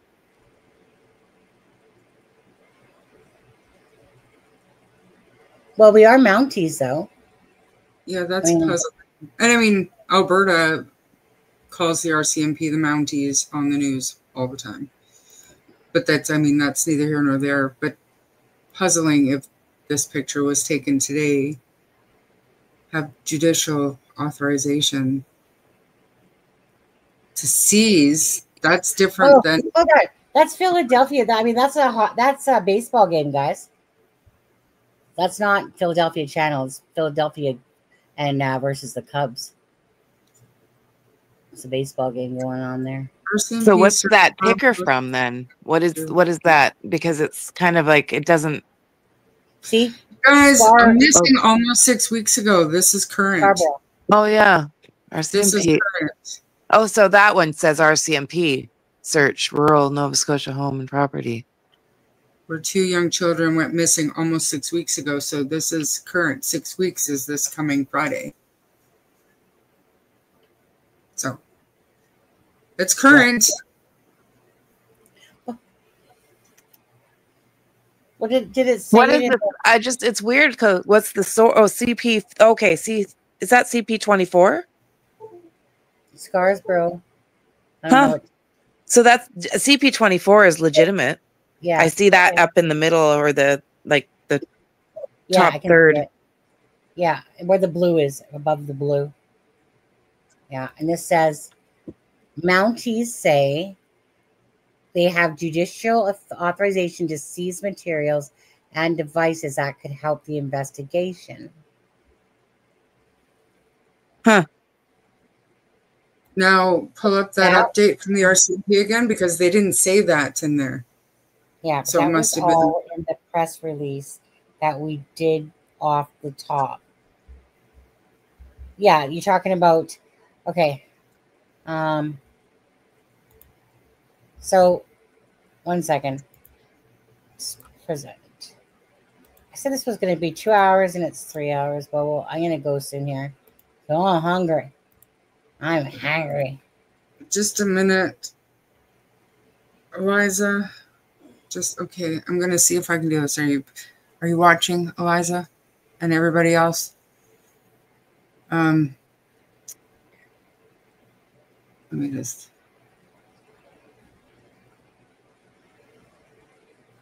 It's taking forever. Have to enter my passcode to get in there. You guys don't forget to hit the like and share for Lily and Jack. Please, please, please, please, please. Lily and Jack, you guys. That's what it's all about, please. So I've got mine set to Pictou County, but I can go in and change that in my settings. And then I'll just show you really quickly. This, beside my YouTube app, is what the app looks like on your store. Do you see that? The red one? The red one is my YouTube, the one right beside it. There's 3 on the bottom, the middle one on the bottom. Looks like a P. Yeah. That's what you're looking for. That's what I need to go do right now. It's just, like I said, it doesn't just have to be for this case. If everybody had that app, you never know when you're going to see something. And or see something, say something is all the rage right now. But wouldn't it be great to be able just to pick up your phone and be like, oh my God. Yep. Just trying to read this up top here again. Just 1 second. Okay, so missing persons, blah, blah, blah, blah, blah. Which include blah, blah, blah, blah, blah. Digital forensic services, blah, blah, blah, blah, blah. They joined their efforts. National investigation, blah, blah, blah, blah, blah. Okay, scenarios. You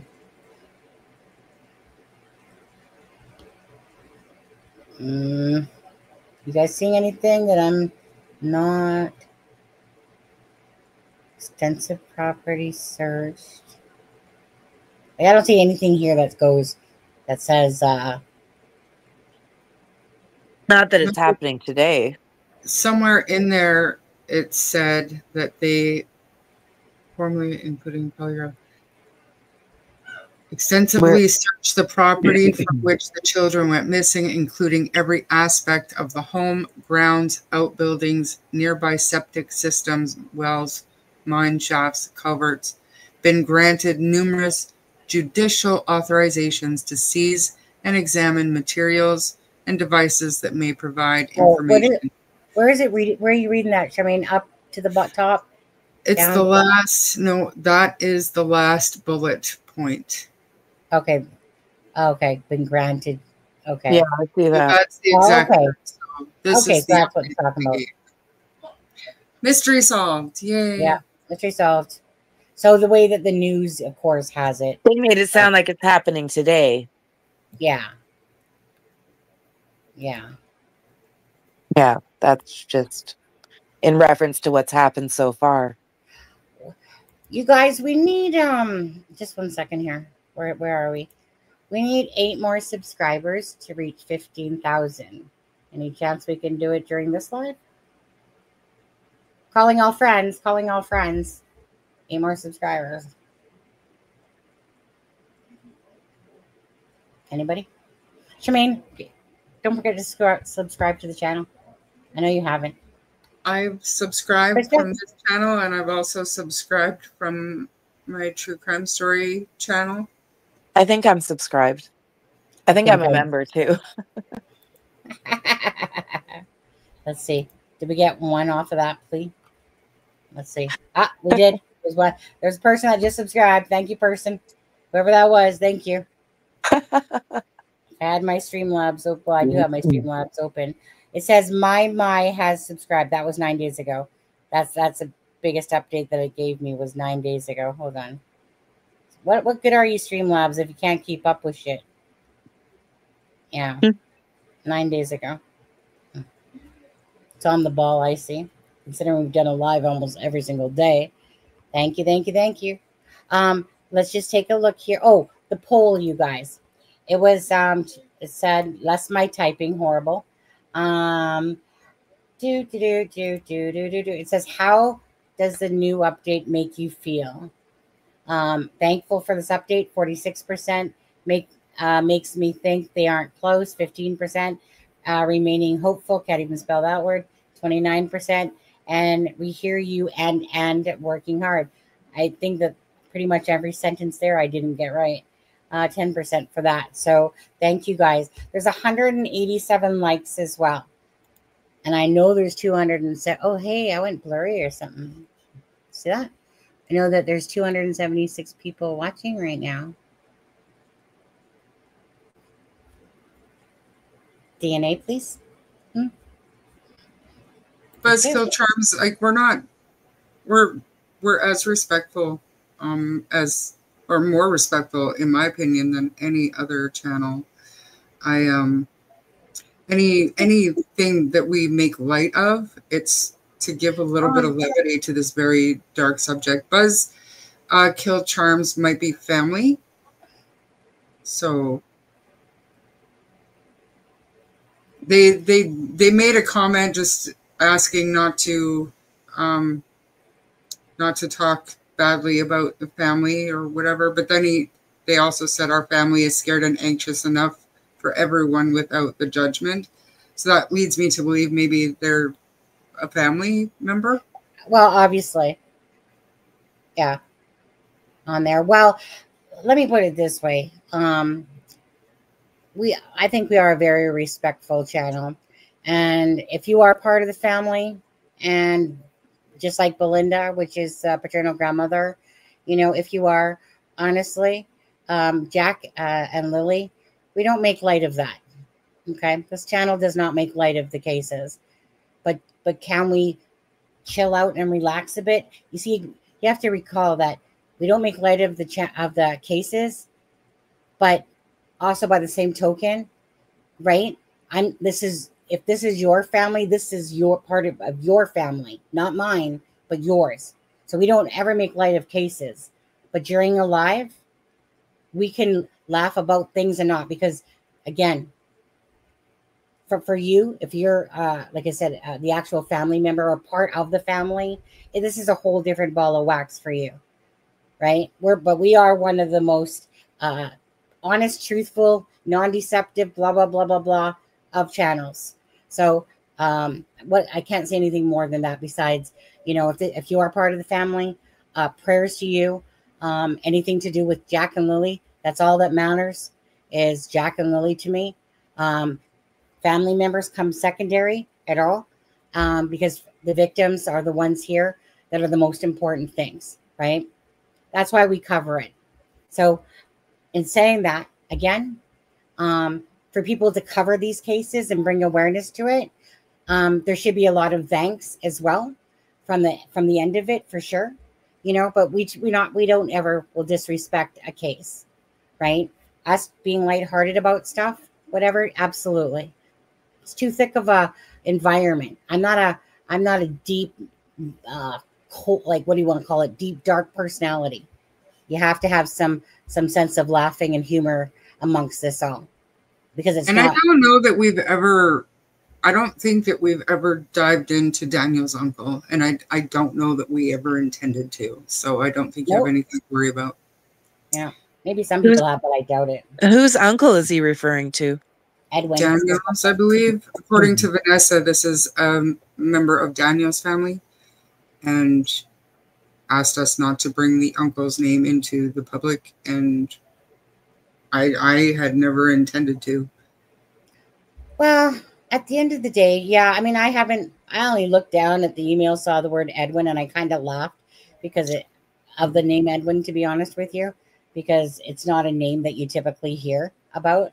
So when I seen it, I was like, oh, Edwin, like that in my head. And I said it out loud, so I apologize. Okay. Yeah. Well, my bad on that one. But I will talk always about people that are part of it. But on that one, I was just reading an email and I happened to see the name Edwin. And I was just like, oh, Edwin.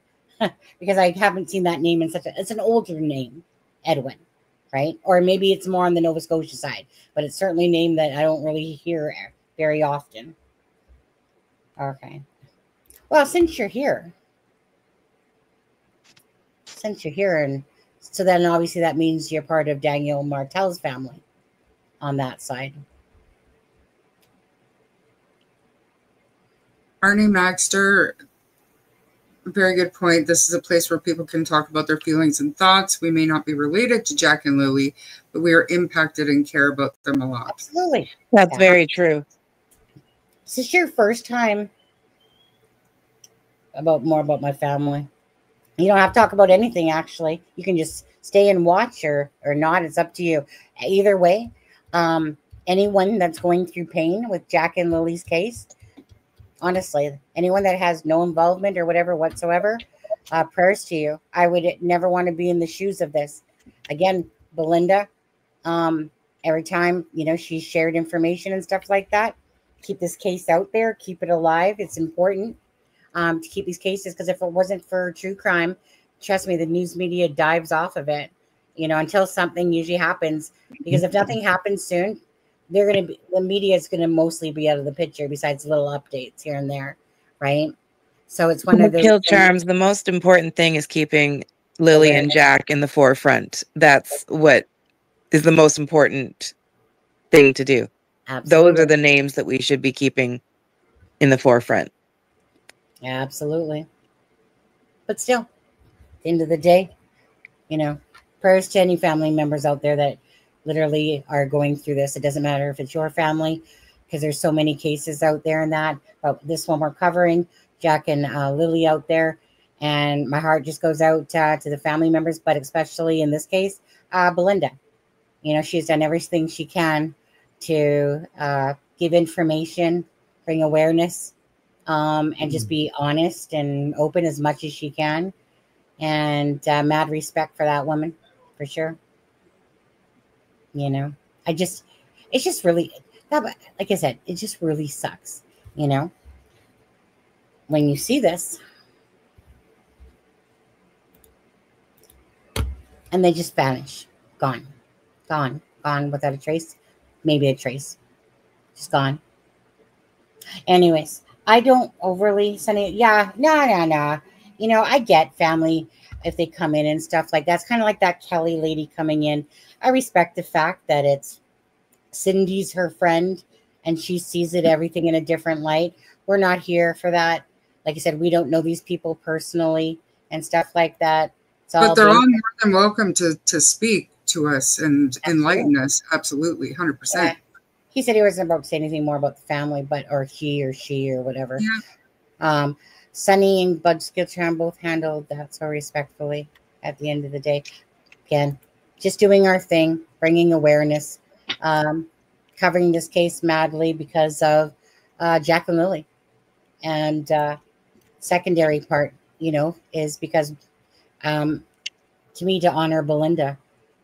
These are her grandbabies. And I know that there's other family members, but she's the one that's speaking, to us. And of course, Charmaine spoke with Daniel there, but it's what it's all about, Jack and Lily, guys. So you know what? I honestly, I want to go get something to eat. I said I wasn't going to do a long live today, and we're already at the 3 hour and 15-minute mark. Can we just give final thoughts, you guys, on anything that you didn't say or want to say? I want to urge everybody to be patient and have as much faith as you can in the RCMP. But I believe that we're going to have answers sooner than, well, not soon enough, but we need to be patient and keep talking about it and respectful speculation. There's nothing wrong with it. And thank you for having me on, Sunny. And it was good to be on with you, Krista, and everybody in chat. I really like talking to you all. I know. I like little debates like that where we're just all on different minds and thoughts and stuff like that. You know, it's this stuff. I just remember that, like I said, it's this stuff that keeps the awareness out there, you know, because if everybody thought the same, geez, life would be so boring, eh? You know, Yeah. But something, it's like Sebastian Rogers' case. Something happened to Jack and Lily. You know, my best case scenario is that they are hidden and they're still alive, because we know that these types of cases typically go the other way, you know. But I'm going to hold out hope until the bitter end, till we hopefully have some answers. Please hear our prayers, people, that we don't want this to be a Summer Wells case, Sebastian Rogers case. We don't want this to be one of those cases like so many where you don't get answers. And if they do, maybe they'll take years. I don't want it to be one of those cases. I don't feel like it will, you know? I hope not.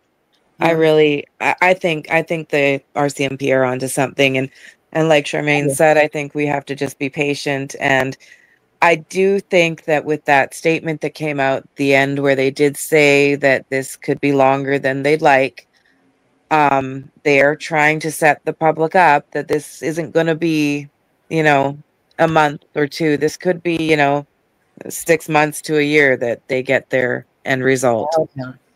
I hope not. And hopefully they stumble upon something a lot quicker. But I think they're taking this extremely sensitively and meticulously in their investigation, and they want to secure justice. Where'd it go? Yeah, absolutely. Made bacon mushroom burgers in the air fryer. Were so good. I have to decide what to make for supper, and I don't know. I know, because thing is, I got a lot of stuff, and yet it's always like, well, it's frozen. Well, it's frozen. Well, it's frozen. And then my husband, he ends up buying food. I was like, husband, we just bought groceries, and I have a freezer and a deep freezer just full of food, But every time I say, "Do you want this?" Nah. I stopped asking. You're eating what I cook. That is exactly. They're picky little British bitches, is what my husband and a brother-in-law are. That's what they are. But anyways, you guys, RCMP, I think they're on it myself. I have the patience when it comes to this. I want the family to have answers. Simple as that. I hate the fact that these people are in pain and have to go through this heartache. It's honestly the worst pain that anyone could ever feel, to the missing, and having no understanding of what happened, where they are. It's just the most horrible thing. Simple as that.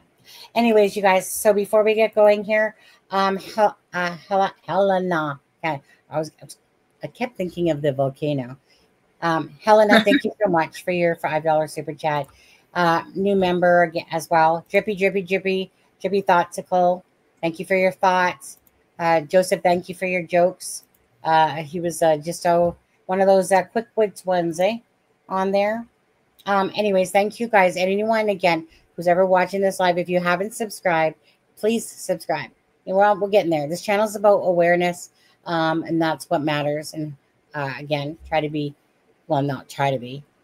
honest and ethical as possible, growing this channel naturally, just through truth and honesty. Now, thank you guys for everyone who's hit that like and the share. Thank you guys in chat, mods. But thank you guys in chat for the people that, push the channel, stick up for the channel, send information and stuff like that. Appreciate that very much. So we're going to leave, I guess, with 1 second here, Charmaine and Krista. Thank you, everyone. Thank you, Charmaine. Sunny, it was a great chat. You guys are wonderful. 196 likes. So I'm sure we'll get up to 200 likes, guys, on 14,994 subscribers. Anyways, you guys, all the best. Take care. Thank you guys so much. And possibly see you tomorrow. I don't know yet. Probably I will. I don't know. You never guys, say never that tomorrow could be the day. I know every time I said I wasn't doing a live today. And here I go. Anyways, bless everyone. Jack and Lily. Prayers. Good night. And where's my outro? Charmaine's sticking till the bitter end. Okay, let's go. You should do the tribute video instead of the outro. Which one? You want me to do the tribute video? Yeah, instead of the outro. Can do. I think I gotta go to this. Present video file. Okay, we'll do Jack and Lily's awareness tribute video.